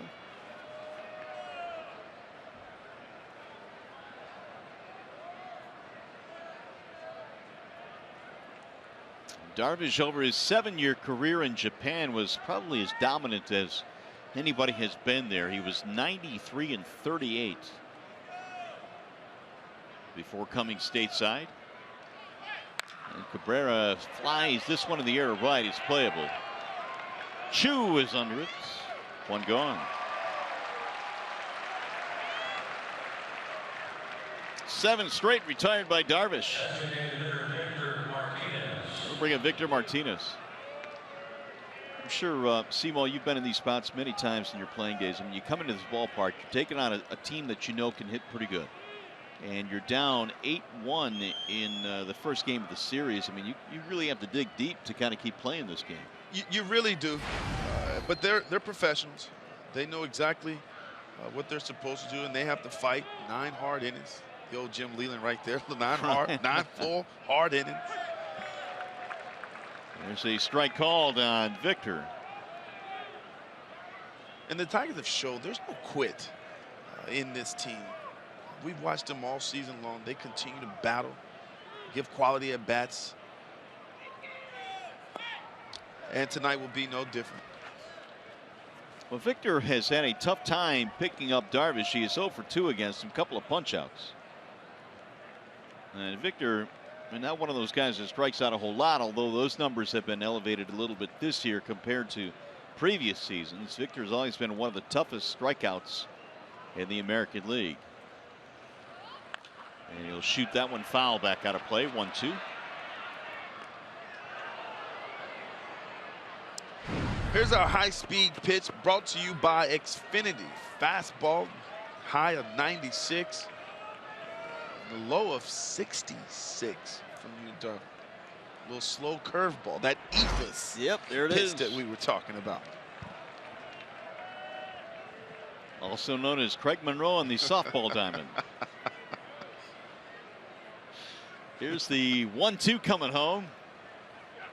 And Victor just got a piece of it to stay alive. It's a helpless feeling when you have so many people watching you, expecting you to hit the ball 300, 400 feet on a softball diamond, and you're hitting the humpback liners. Yeah, it's just not right. It's not fair.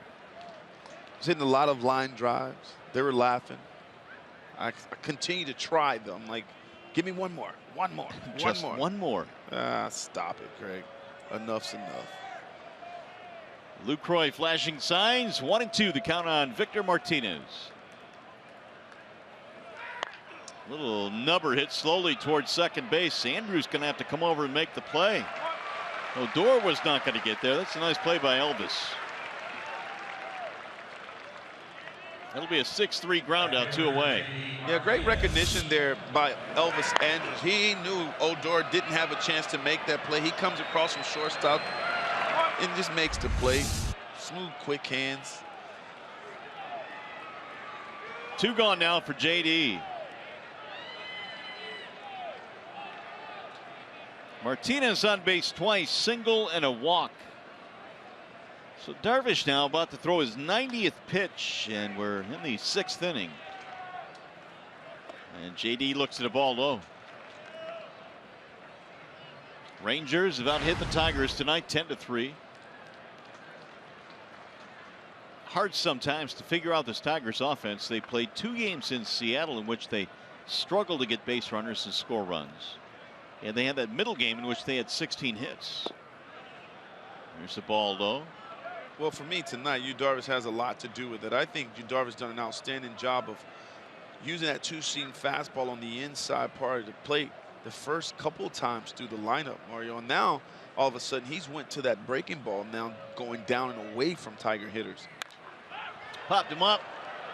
Middle of the infield. Who wants it? It's Andrews. And the Tigers go 1-2-3 here in the 6th. 9 straight retired by Darvish.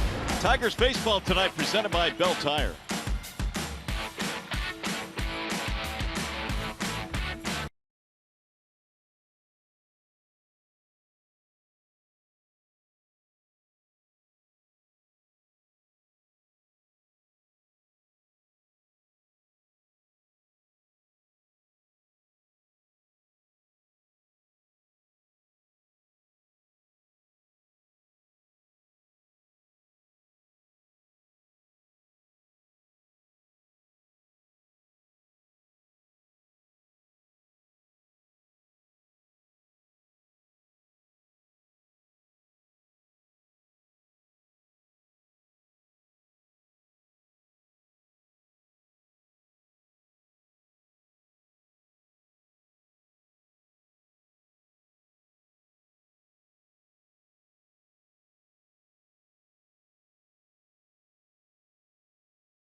One as we go to the bottom of the 6th inning here, in the top of the lineup coming up, Shin-Soo Choo for Texas facing Warwick Saupold. He took over for Sanchez, who was bumped out of the game in the 5th inning. Rangers tonight with 4 home runs. Choo has a walk. He is 0 for 2 otherwise. They play the shift on him to the right side, and Saupold missing 2-0.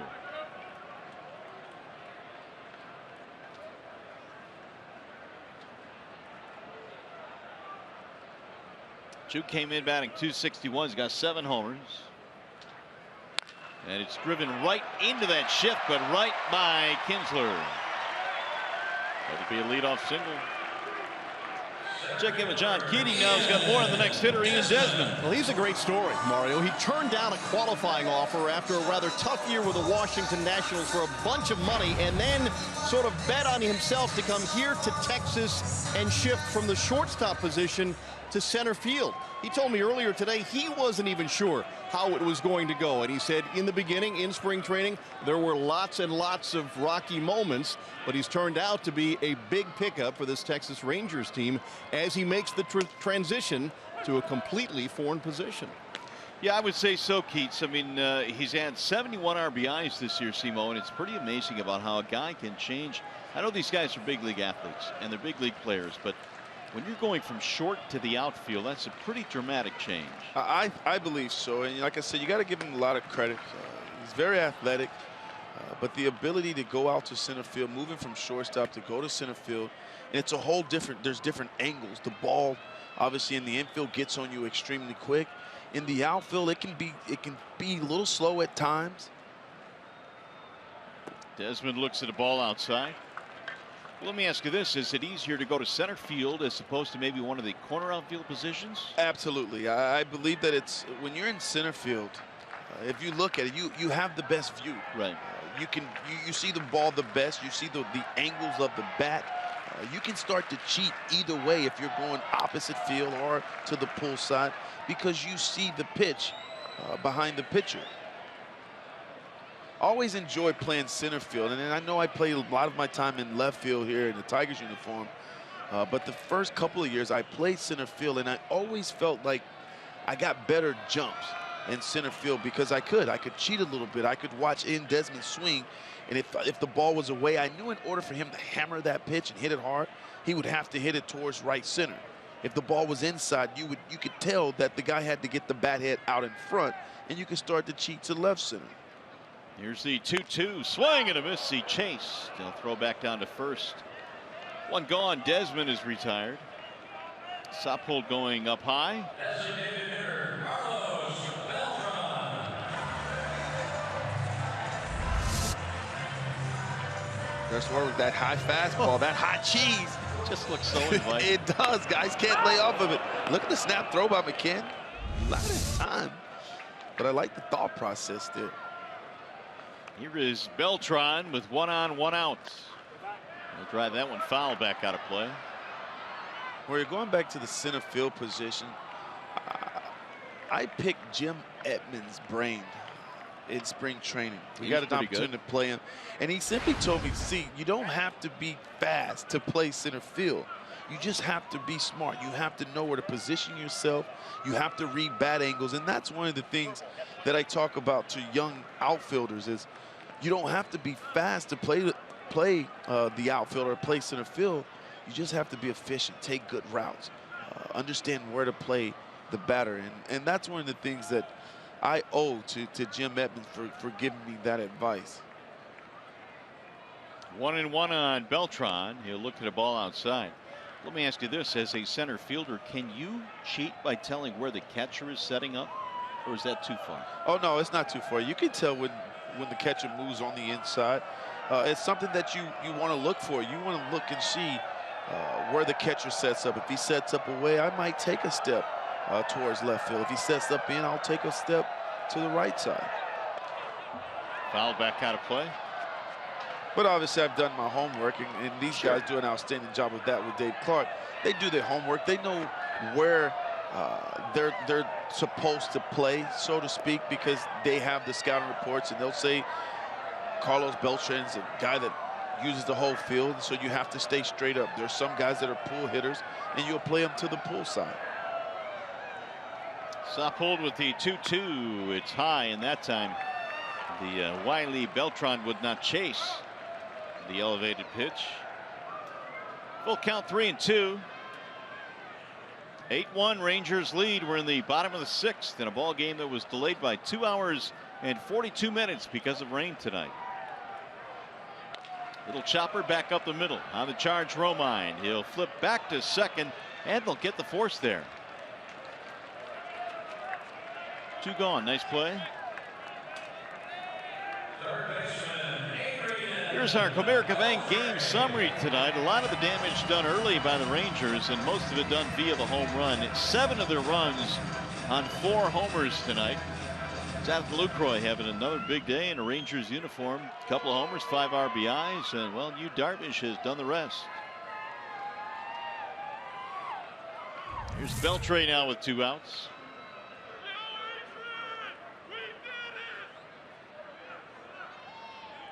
Singled in a run in his first at bat. 2 hits tonight for Beltran. And he'll pull that one fair down the left field line. It's another hit for Beltran. Bounces off the wall. Upton digs it up. And to third base goes Beltran. Now second and third and 2 outs. And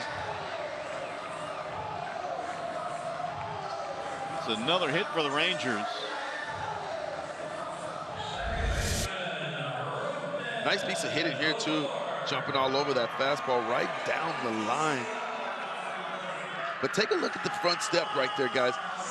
I'm so amazed with guys, and then very few guys are able to do this, but Beltran is one of those guys where, Mario, his front foot is in front of his back foot, so you tend to close yourself off when that happens. But that's not the case with Beltran. He's able to drive the ball to all fields, which makes him a very special hitter, and he does it in a special way. Well, he's a guy that's bearing down on 3,000 big league hits. Here's a drive to right field, sinking and caught by JD, who slides out there in right field. That's a nice play by Martinez to take a hit away from Rougned Odor.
FS1, Andrew McCutcheon looks to power the Pirates past a dynamic Dodgers lineup, and then the amazing Mike Trout tries to lift the Angels over AL Central leading Cleveland in a game you can only see on FS1. Action begins at 3:30 Eastern on FS1, or watch it live on Fox Sports Go. Well, the Tigers down 8-1 as we go to the 7th inning, and Yu Darvish is still out there. He'll face Upton, McGee, and McCann. He's retired 9 straight, and the first one is in for a strike. There's action in the bullpen now for the Rangers. Barnett's starting to warm up. Upton lined out in his last at bat. Soft line drive to the second baseman. Ooh, that one floats in for a strike. It's 67 miles an hour. There's that Eephus pitch. You breaking out a couple of those tonight. There's Barnett warming. Tony Barnett. There's a ground ball hit to short. Andrus. One gone here in the 7th. And now Upton is 0 for 3. You need to mount a rally. I sound like Gibby now talking about That's right. comeback. I believe in the comebacks. Well, sometimes all it takes, a couple of little bloopers and somebody hits one out, and all of a sudden there's life. Well, you can also talk it into existence. You know, you can Oh, can you now? Well, that truly is Gibby right there. Talking it into I'm existence. trying to, that's for sure. Here's McGee. There's a ball high and away, 1-0 on McGee.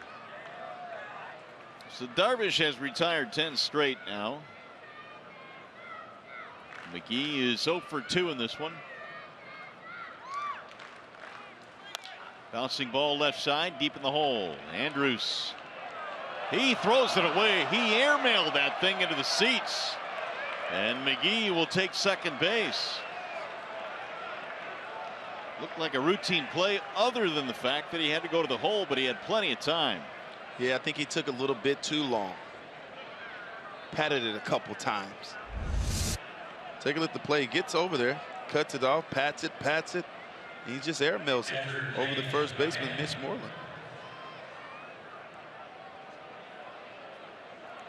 Well, maybe there's that life that you were talking about. He's got to get it started somehow. Somehow, some way. Here's McCann. Just need to start chipping away. Yu Darvish has been tough on him, no question about it. Using that two-seam fastball on the inside part of the plate. Now all of a sudden he's slowing him down to speed him back up with a good Eephus breaking ball. And McCann hits this one toward left center field, and there you go. James McCann hits one into the bullpen, and all of a sudden the Tigers have a couple of runs back. Alex Wilson caught that one. It's 8-3. Talk it into existence. See? You got to believe, You Simo. have to believe. You have to believe. There's 9 full. I keep telling you, 9 full hard innings. So McCann has had a big night. He's had an RBI double, now a 2-run homer. And that is a really good sign. Here's Romine. He stayed back on that breaking ball extremely well there. In there, a strike called on Romine. It is a 3 RBI night for McCann. That was the 100th pitch of the night for Darvish. And here's what it looks like by inning. See, the Tigers worked him over pretty good the first couple of innings. Yeah, they fouled off a lot of pitches. They made him work, but he would settle down. But it seems like now the guys are back on him. Take a look at this swing. We talked about this Eephus pitch, that slow breaking ball, but look how James McCann reacts there. He recognizes that pitch extremely early. That pitch is up, and that's a pitch that you can handle there. And McCann does exactly what you should do, is that's pull that hanging breaking ball, and when you get it good, that ball travels, and it traveled over the left center wall. It's almost as if he was looking for that ball or that pitch. Well, he had started a couple guys off. He started Miggy off with that pitch. He started J.D. Martinez off with that pitch. And that's what I was talking about earlier, where he was throwing that hard two-seam fastball in on guys. And then he went to the breaking ball, and that's a great adjustment by James McCann. 1-2 now the count. And Romine, who is 0 for 2, ground out, fly out. You'll see guys do that too, Mario. Early in a bat, first pitch, they'll look for a breaking ball, and when they get it, you rarely miss it because you're looking for it. So many times guys will say, "Oh, you got to look for the fastball," and I was that guy. I wanted to look for the fastball all the time. But when a guy shows you that he's going to change up his pattern and start to try to slow you down with the breaking ball, you can take a chance on a breaking ball early in the count. And if you foul it off, or if it's a ball, then you still have two more strikes to do some work. And Romine shoots a ground ball to short. Andrews has this one, and this time the throw is on the money. 2 gone now here in the 7th. 2 runs in for the Tigers. 8-3 ball game. They bring up Ian Kinsler, who is 0 for 2 in this game, hit by a pitch. And of course, you mentioned that Kinsler played here in Texas, and in his day here, they had Rudy Jaramillo, who was an outstanding hitting coach. Yes, he was. I actually got a chance to work with Rudy when I was in the Texas Rangers uniform. And Kinsler works Rudy Jaramillo approach to perfection. Rudy talked a lot about early, getting the front foot down early with your hands back, which allows you to make really good decisions. And it also allows you to take a very short, compact swing. And if you watch Ian Kinsler, that approach has worked for him throughout his career. He's got over 200 home runs, obviously driving in big runs. And here, when he was in a Texas Rangers uniform, he was hitting 30 home runs here. But I truly believe that. Rudy talked about staying square. You watch Kinsler swing, he'll stay square. He'll get that front foot down early. And again, he'll make good decisions and being able to decipher ball, strike, fastball up, down, in, and out. It's a solid approach. That's drilled toward left field. On the move, Mazara. He is looking up, and he will drop it. Got his glove on it. Here's the throw to second base, not in time, and in there is Kinsler. Mazara's having a tough time in left field in this game. Yeah, he's having a tough time picking the baseball up. Again, when you're in left field here, that ball will travel, especially on the when you get that backspin on it. If you take a look at it, he's right there, but he's also not sure where the wall is. He started that little jump there, and it cost him from making that play. A ball that certainly should have been caught. Darvish will depart the scene here. They have ruled that a double for Kinsler, which will be his first hit of the night. And Barnett will come in. Darvish gets a nice round of applause as he heads to the bench, and he'll turn things over down to the bullpen here in the 7th. So the Tigers showing some life here in the 7th. A 2-run homer by McCann. A big error in the inning early helped. And now it's a wall side windows pitching change, and Tony Barnett will take over. This will be his 45th appearance of the year out of the bullpen, and Barnett, Sebo, he's been throwing some pretty good baseball for them. He has. He's been efficient. Good fastball, 95, 96. They've got some flamethrowers in that bullpen, and Tony Barnett would be one of those guys.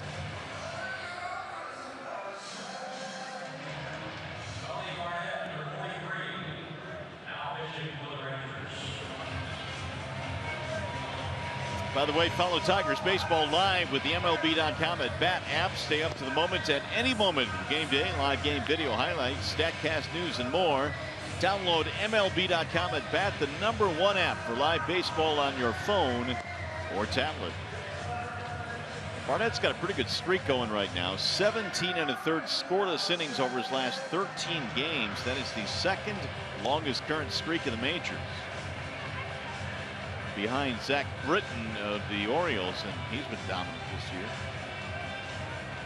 Darvish throws 107 pitches before departing.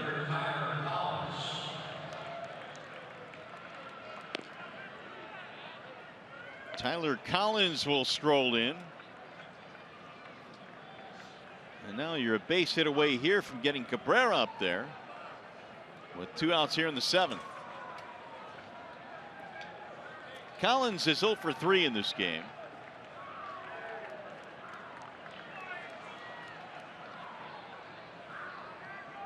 Tyler, fly ball, strikeout, and a force out.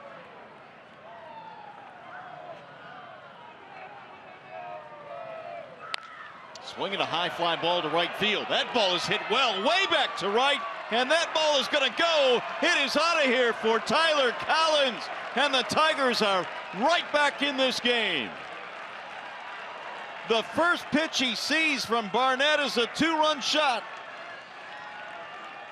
And it's 8-5. Well, we talked about Tyler Collins early in this game, shrinking the strike zone, getting better pitches to hit, and that's a great example of it right there. Mario gets a pitch he can handle, and he deposits this thing in the right center. So the Texas kid, Tyler Collins, comes home, and on the first pitch, drills a 2-run shot. And so much for the scoreless streak for Tony Barnett. Here's Cabrera as he fouls one back out of play. Take a look at this swing. Great rhythm and timing right there. Gets that front foot down. Again, it's a pitch over the plate where he can handle it. He knew right away that ball was out of the ballpark. Great short, compact swing by Tyler Collins. Oh, man, he cleared the bullpen out there in right field. Yeah, he did. And Collins hits his 4th of the year. And Cabrera swings and misses.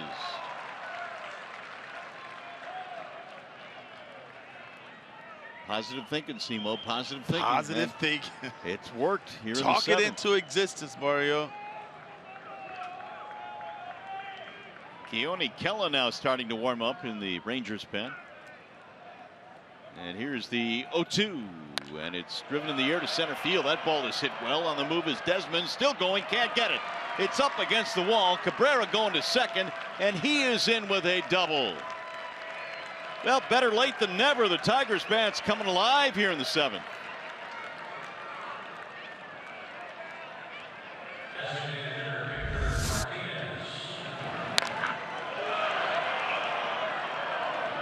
There it is right there. Outstanding pitch right there on the outside part of the plate. But Miggy, that classic inside out swing, driving the ball to right center. That's just beautiful to watch him hit with such tremendous balance. Letting the ball travel, trusting his hands. It just doesn't get much better than that. All of a sudden, the Tigers have 7 hits. They have a 2-run homer from McCann, a 2-run homer from Collins. And again, that error by Andrus opening the door a little bit here. There's a strike called on Victor. It would have been 2 out, nobody on.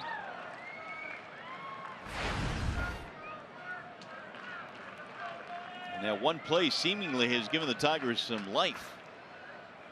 And they've taken advantage of it, no question about that. They've put together some solid at-bats. James McCann, long ball. Tyler Collins, right center, long ball. It can happen quick in this ballpark, and it has. A 4-run 7th inning.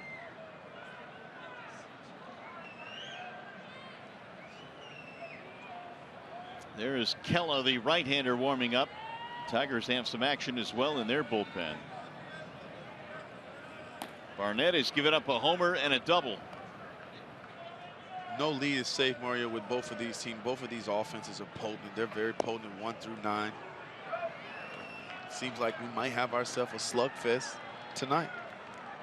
Ryan and Rondon in the Tigers bullpen. Sanchez gave up 4 home runs tonight. The Rangers at one point led 8-1. It's now 8-5.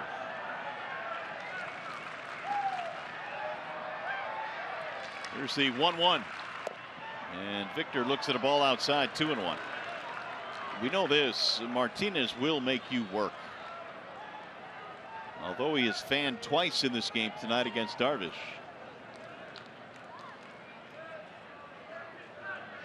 Yeah, but Victor's outstanding at making adjustments. And this at bat will be no different. He'll find a way to barrel it up. Ooh, on the outside corner. That looked a little bit wide, and the body language of Martinez says that one missed. There's Ryan and Rondon. Sometimes you have to remind the umpire, listen, he doesn't need any help. Right. He doesn't need any help. It's hard enough to barrel him up. He doesn't need any help. 2-2.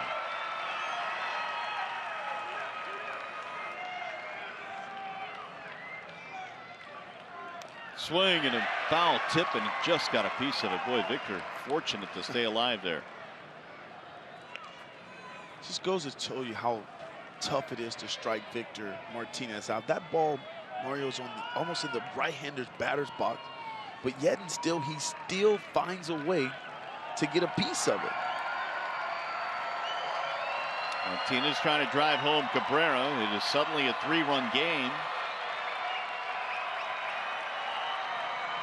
Now you fouled off a pitcher's pitch. Now get yourself a good pitch you can handle and barrel it up. Here's the 2-2.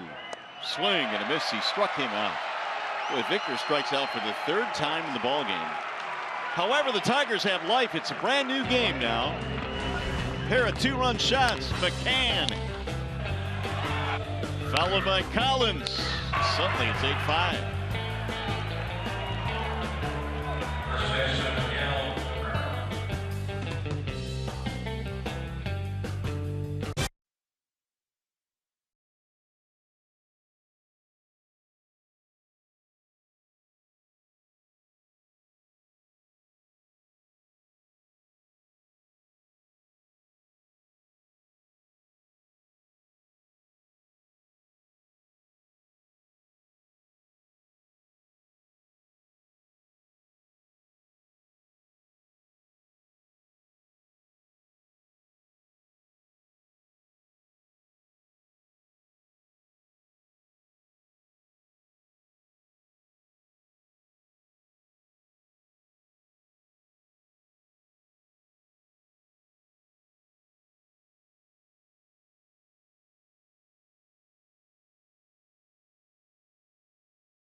Five, as you said, and the Tigers have some life. All of a sudden, 5 runs on 7 hits. The Rangers have hit 4 homers tonight, built at one point an 8-1 lead.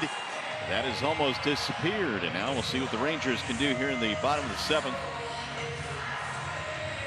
Sanchez started this game. Southpole came on to relieve him in the 5th and has kept them scoreless since. Big inning here, Mario, for me, for Southpole here. Tigers got a little momentum going. in the top of the 7th.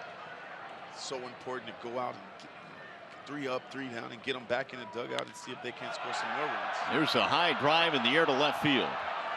Backing up is Upton. 1 pitch and 1 out. Lucroy had 2 homers and a single before that at bat. He put a charge into that one. 1 gone. It'll bring up Mitch Moreland.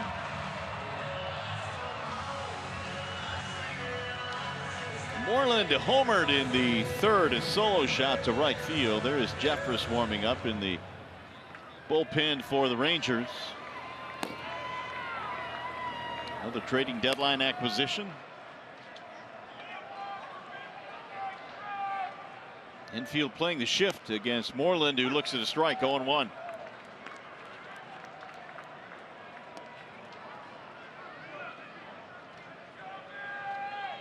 Moreland's home run was his 20th of the year. There's the defensive alignment.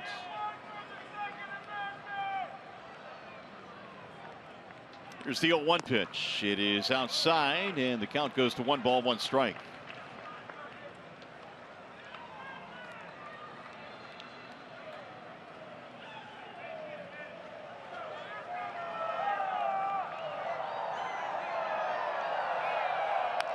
Grounded foul, 1-2 on Moreland.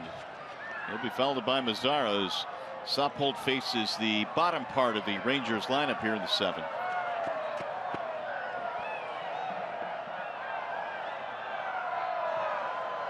It's a very dangerous bottom lineup. Pretty deep. They're pretty deep. Mitch Moreland obviously has 20 home runs.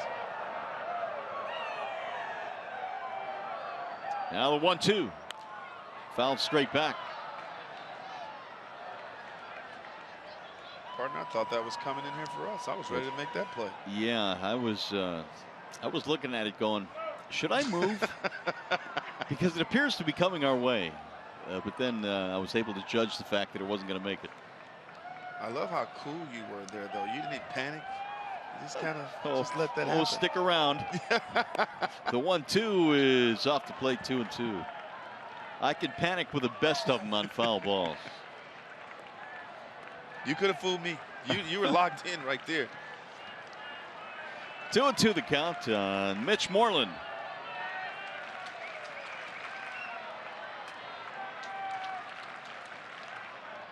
Now Sappold with the 2-2. And Moreland checked it. Did he go? Did not, says Phil Cuzzy down at 3rd base.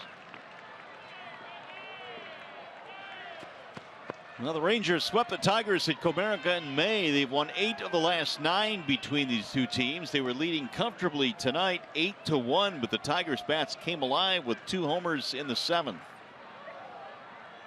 All of a sudden, it's a 3-run game now.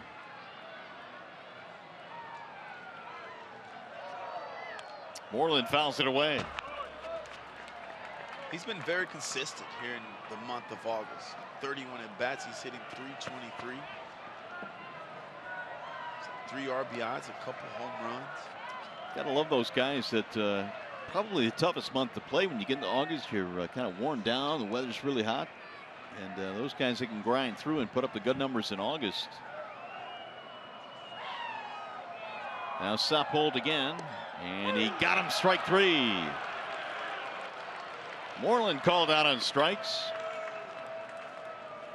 2 gone here in the 7th. Sunday, August 28th is Clubs for Kids Equipment Collection Day. Please donate your new or gently used baseball or softball equipment to benefit youth leagues in Michigan. Donations can be made at Gate A from 11 a.m. until the end of the 2nd inning. The first 200 fans to donate receive a free gift. For more information, please visit Tigers.com. That's August the 28th, a Sunday. Mark that down on your calendar. Here's Nomar Mazara. Ball 1 missing away to Mazara.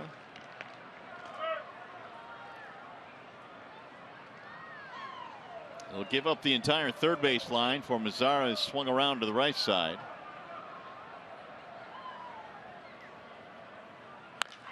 He'll sky that one in the air. Here comes Romine, here comes Upton, and it's going to be Upton to make the play, and it's going to be a 1-2-3 7th inning. Sappold, nice job. We go to the 8th. Tigers baseball presented by Bell Tire.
the 8th inning here. Tigers down by 3. The Tigers, we mentioned at the top of the show, Simo, they're 3-4-5. Pretty good in this yard.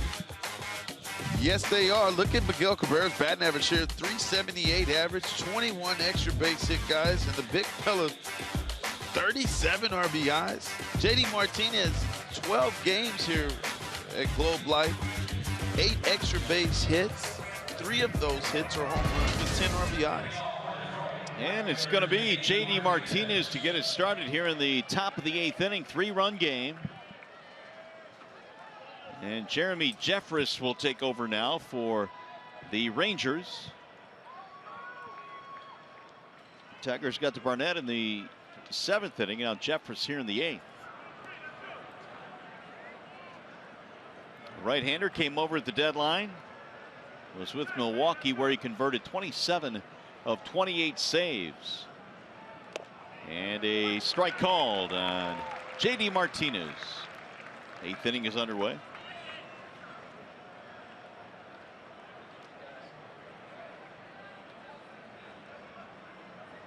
.27 saves, a 2.22 ERA with the Milwaukee Brewers.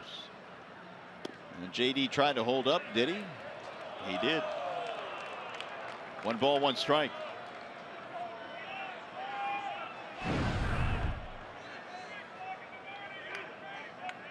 There are the numbers on Jeffress. Struck out 40, walked 12. And these are the combined numbers with Milwaukee and Texas.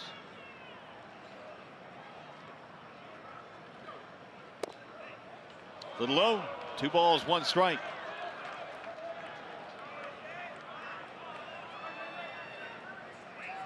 He's got a live fastball, Mario. Gets up to 97 miles per hour. He's got a little herky-jerky delivery, which can be deceptive to the hitter.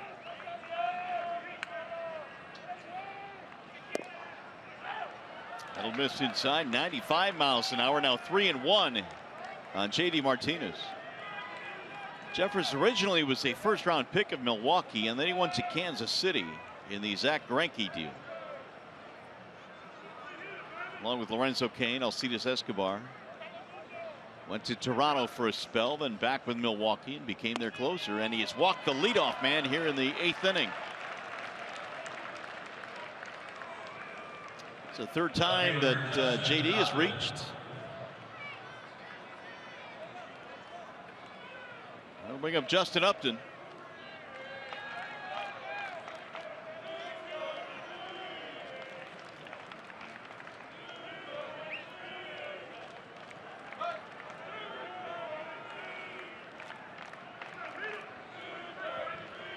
Upton in the ball game is 0 for 3.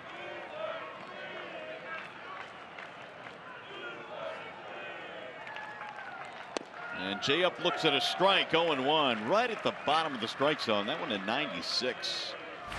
We'll just keep rolling guys out there, mid-90s, upper 90s. Rangers made some acquisitions last year at the trading deadline to deepen the back end of their bullpen. They're hoping Jeffress does the same again here this year. Swing and a miss. 0-2 on Upton.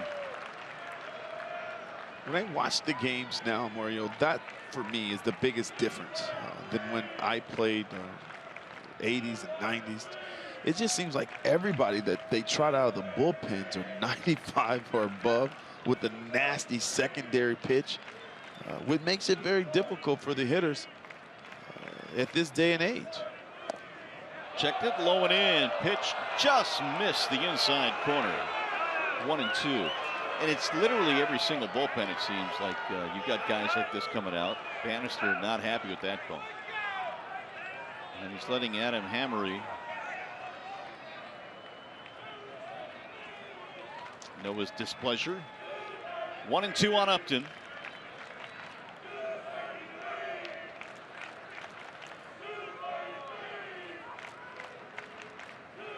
Now Jeffress ready with the 1-2 pitch. Here it is. Outside, 2-2. Not only does Jeffrey has an outstanding fastball with some life on it at 97, 98, he's got an outstanding split finger fastball. that he'll throw to both left-handers and right-handers. He came over in the deal that brought Lucroy here.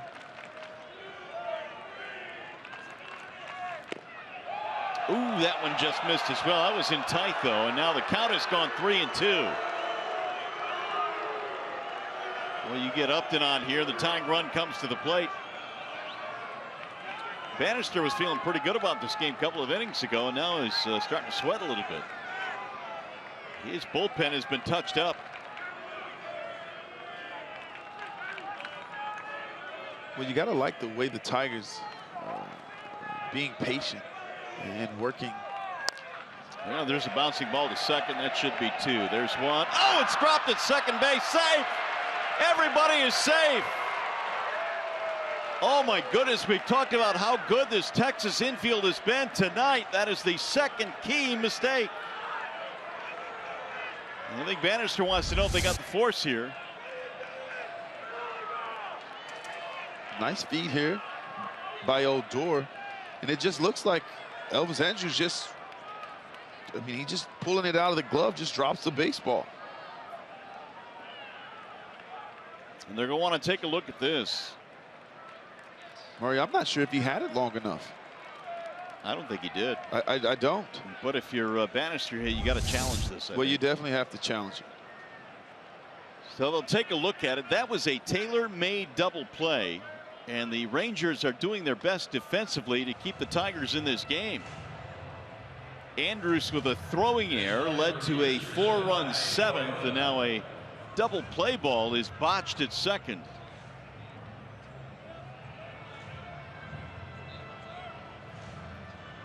Well, I don't know. By that replay, it looks a lot closer, don't you think? Yeah, a little bit.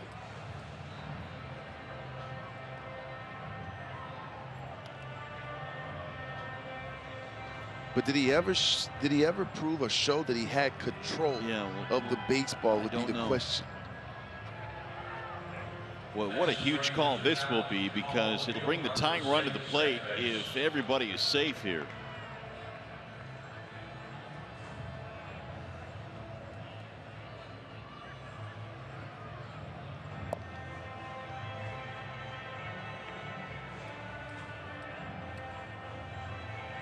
Wow. That's so close. Oh, they called him out. Wow. Oh, that's a big play. Well, they didn't get the double play, but they get the force.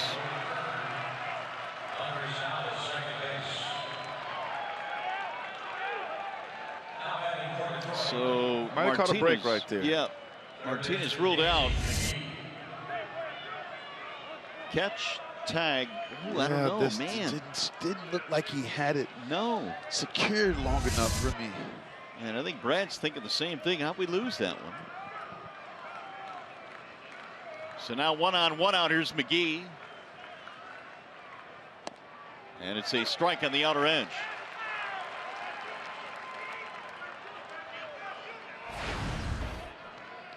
McGee is 0 for 3, reaching on an error that opened the door for the Tigers in the 7th. The throwing error by Andrus. Light rain starting to fall again here at the ballpark. We had a 2-hour 42-minute delay at the start. McGee sends a ground ball to second. Odor will flip to second. They'll get one there. Relay not in time. That was a more difficult play for Odor. 2 outs.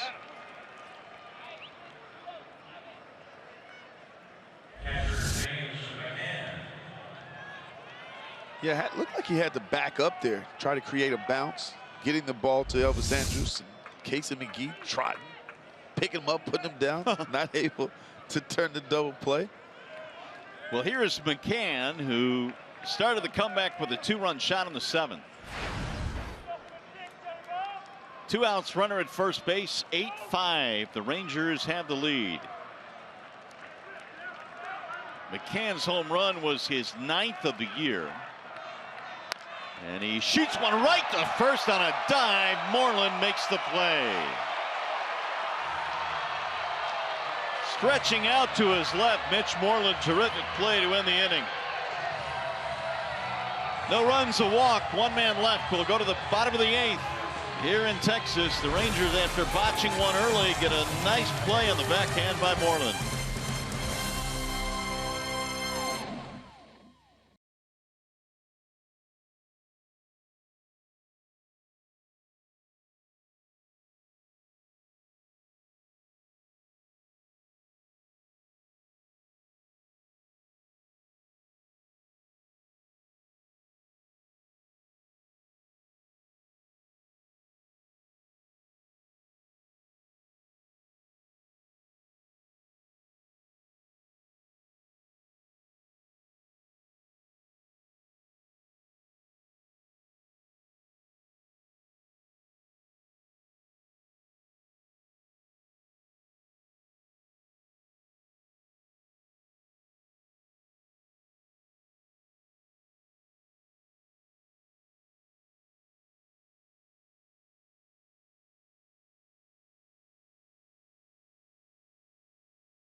Let's get you caught up with the game, Summer. Here's Beltran in the fifth, hitting the baseball right down the line in right field.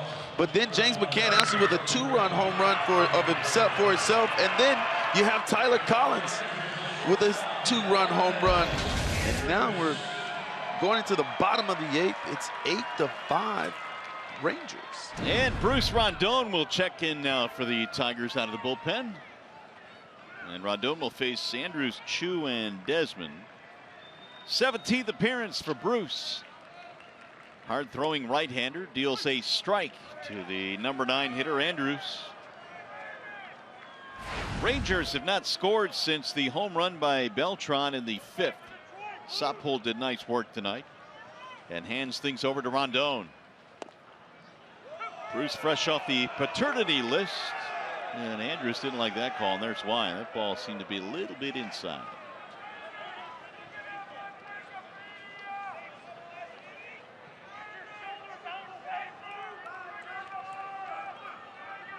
Andrews is 0 for 3. He drives one in the air toward left field.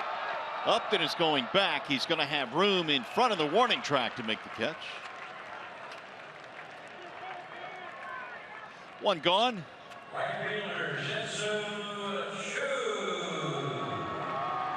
Bring up Shin-Soo Choo. Tigers in the 9th inning will have Romine, Kinsler, Collins due. And Dyson, their closer, is warming up.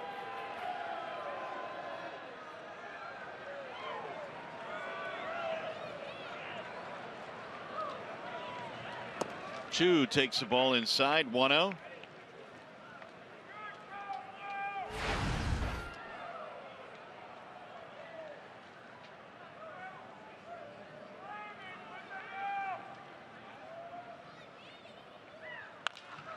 Fouled back out of play. Tiger bench shorthanded tonight. They have just Aviles and Saltalamacchia.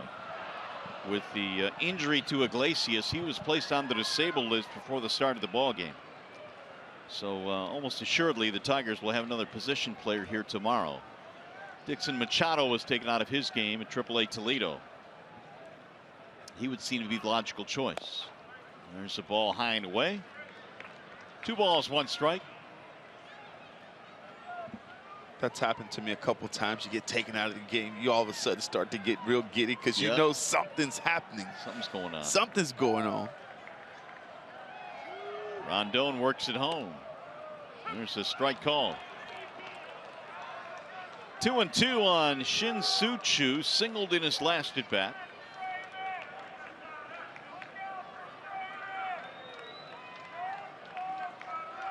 Infield playing to pull.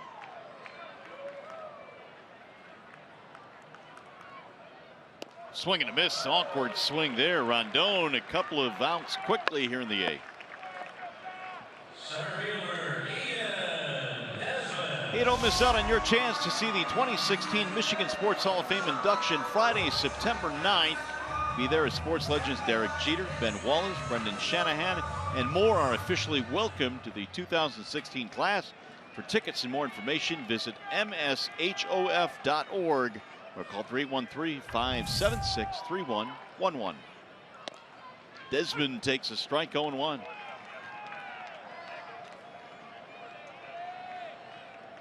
Rondon looks good right now. Good fastball. It's a good Rondon. It's a good Rondon. Good fastball down in the strike zone. Outstanding changeup. Swing and a miss.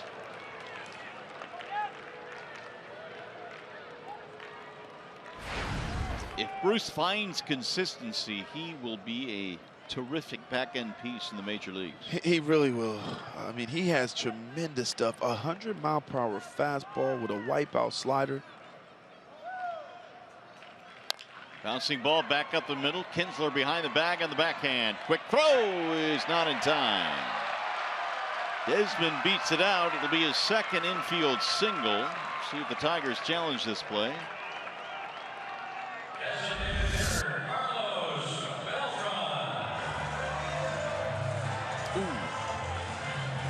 Pretty close. Real close. Outstanding play, too, by Kinsler. Getting around that baseball. Take a look. That's really close right there, Mario. It is. But Tigers, I think he just beat it. Tigers lost their challenge, but from the 7th inning and beyond, managers can go out and ask the umpires to review a play. And more times than not, they're going to do it, but they're going to call him safe, and the Tigers will stay with that. As the inning is still alive for Beltran.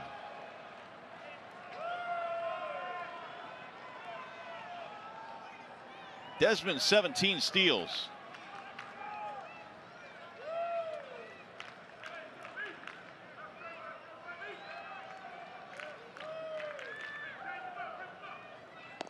Ball 1 missing outside. Beltran a homer, a single, a walk. 2 runs scored in this game. 3 runs scored, actually.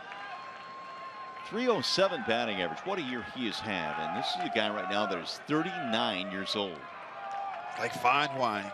He gets better with age. Here's the ball low, and the count goes to 2-0. Desmond looks like he's timing Rondon. Rondon's going to have to pay attention to him over there to keep him close. Maybe hold him, freeze him a little bit, and not get into a pattern. Because what happens, Mario, is guys get into a pattern, and you can start to count 1,001, 1,002. He's going home. And guys just take advantage, and they get really good jumps. And now Rondon will throw over. Desmond has been caught only 4 times this year to go with his 17 swipes. Well, he's flinching over there. He was a little jumpy. Over there at first base. Rondon recognized it. He said, just toss one over there to keep him close. Don't forget the Tigers have the McCannon behind home plate. It was better than 50%. That'll be in the dirt, and McCann does a good job of blocking it. 3-0 now. Doesn't get much easier. Beltre waiting on deck. Tigers trailed 8-1 at one point, but stormed back with a 4-run 7th.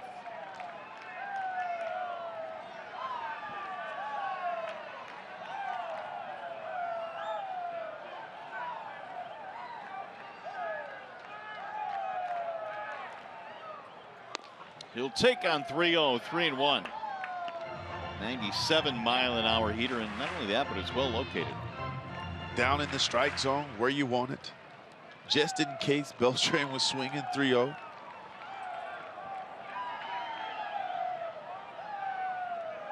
Nine-time All-Star, Carlos Beltran. Now Bruce taking too long. Is he a Hall of Famer? You know, I really have to sit down and look at his total body of work, but my initial reaction would be yes. He has done a lot in this game. He really has.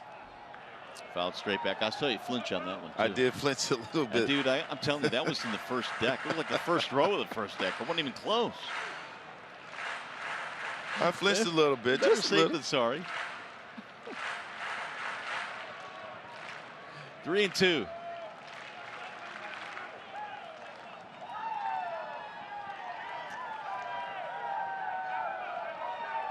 And with 2 outs, the runner will be on the move. That is Desmond at first base. There he goes, the pitch. Bouncing ball right side. And Romine cuts it off. That'll end the inning. No runs, 1 hit, 1 left. To the 9th we go.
Come back to take care of here in the 9th inning. Tigers down by 3, and they will face the closer for the Rangers. 8-5 is our score.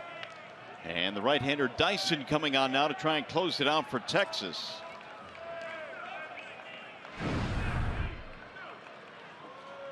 Let's take a look at the numbers here. 55 games, 25 of 28 in save opportunities, an ERA at 2.58, and a whip of 1.18, Mario.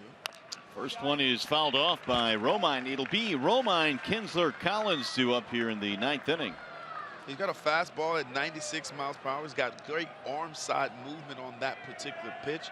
And he's also featured a nice changeup to kind of change the pace and keep these guys off balance. Drew Stubbs in left field. There's a little chopper back up the middle. Here comes Odor on the backhand. Oh, he can't handle it. And it's going to be an infield hit, it appears, for Romine. Odor tried to charge that ball and just couldn't field it. What hit all that hard?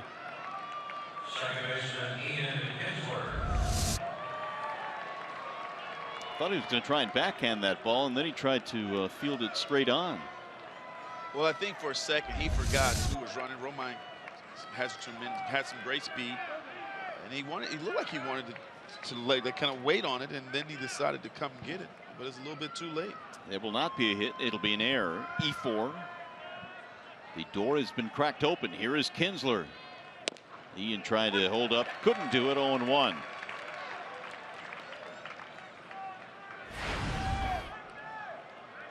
Well, if the Tigers stay out of a double play, they will guarantee Cabrera one more at bat.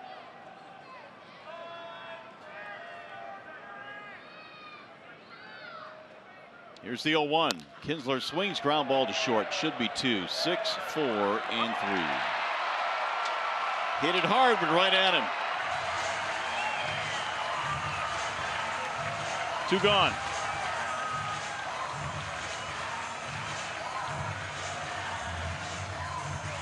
So leave it up to Collins.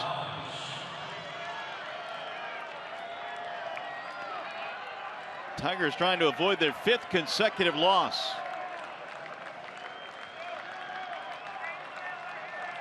See if Collins can keep it alive.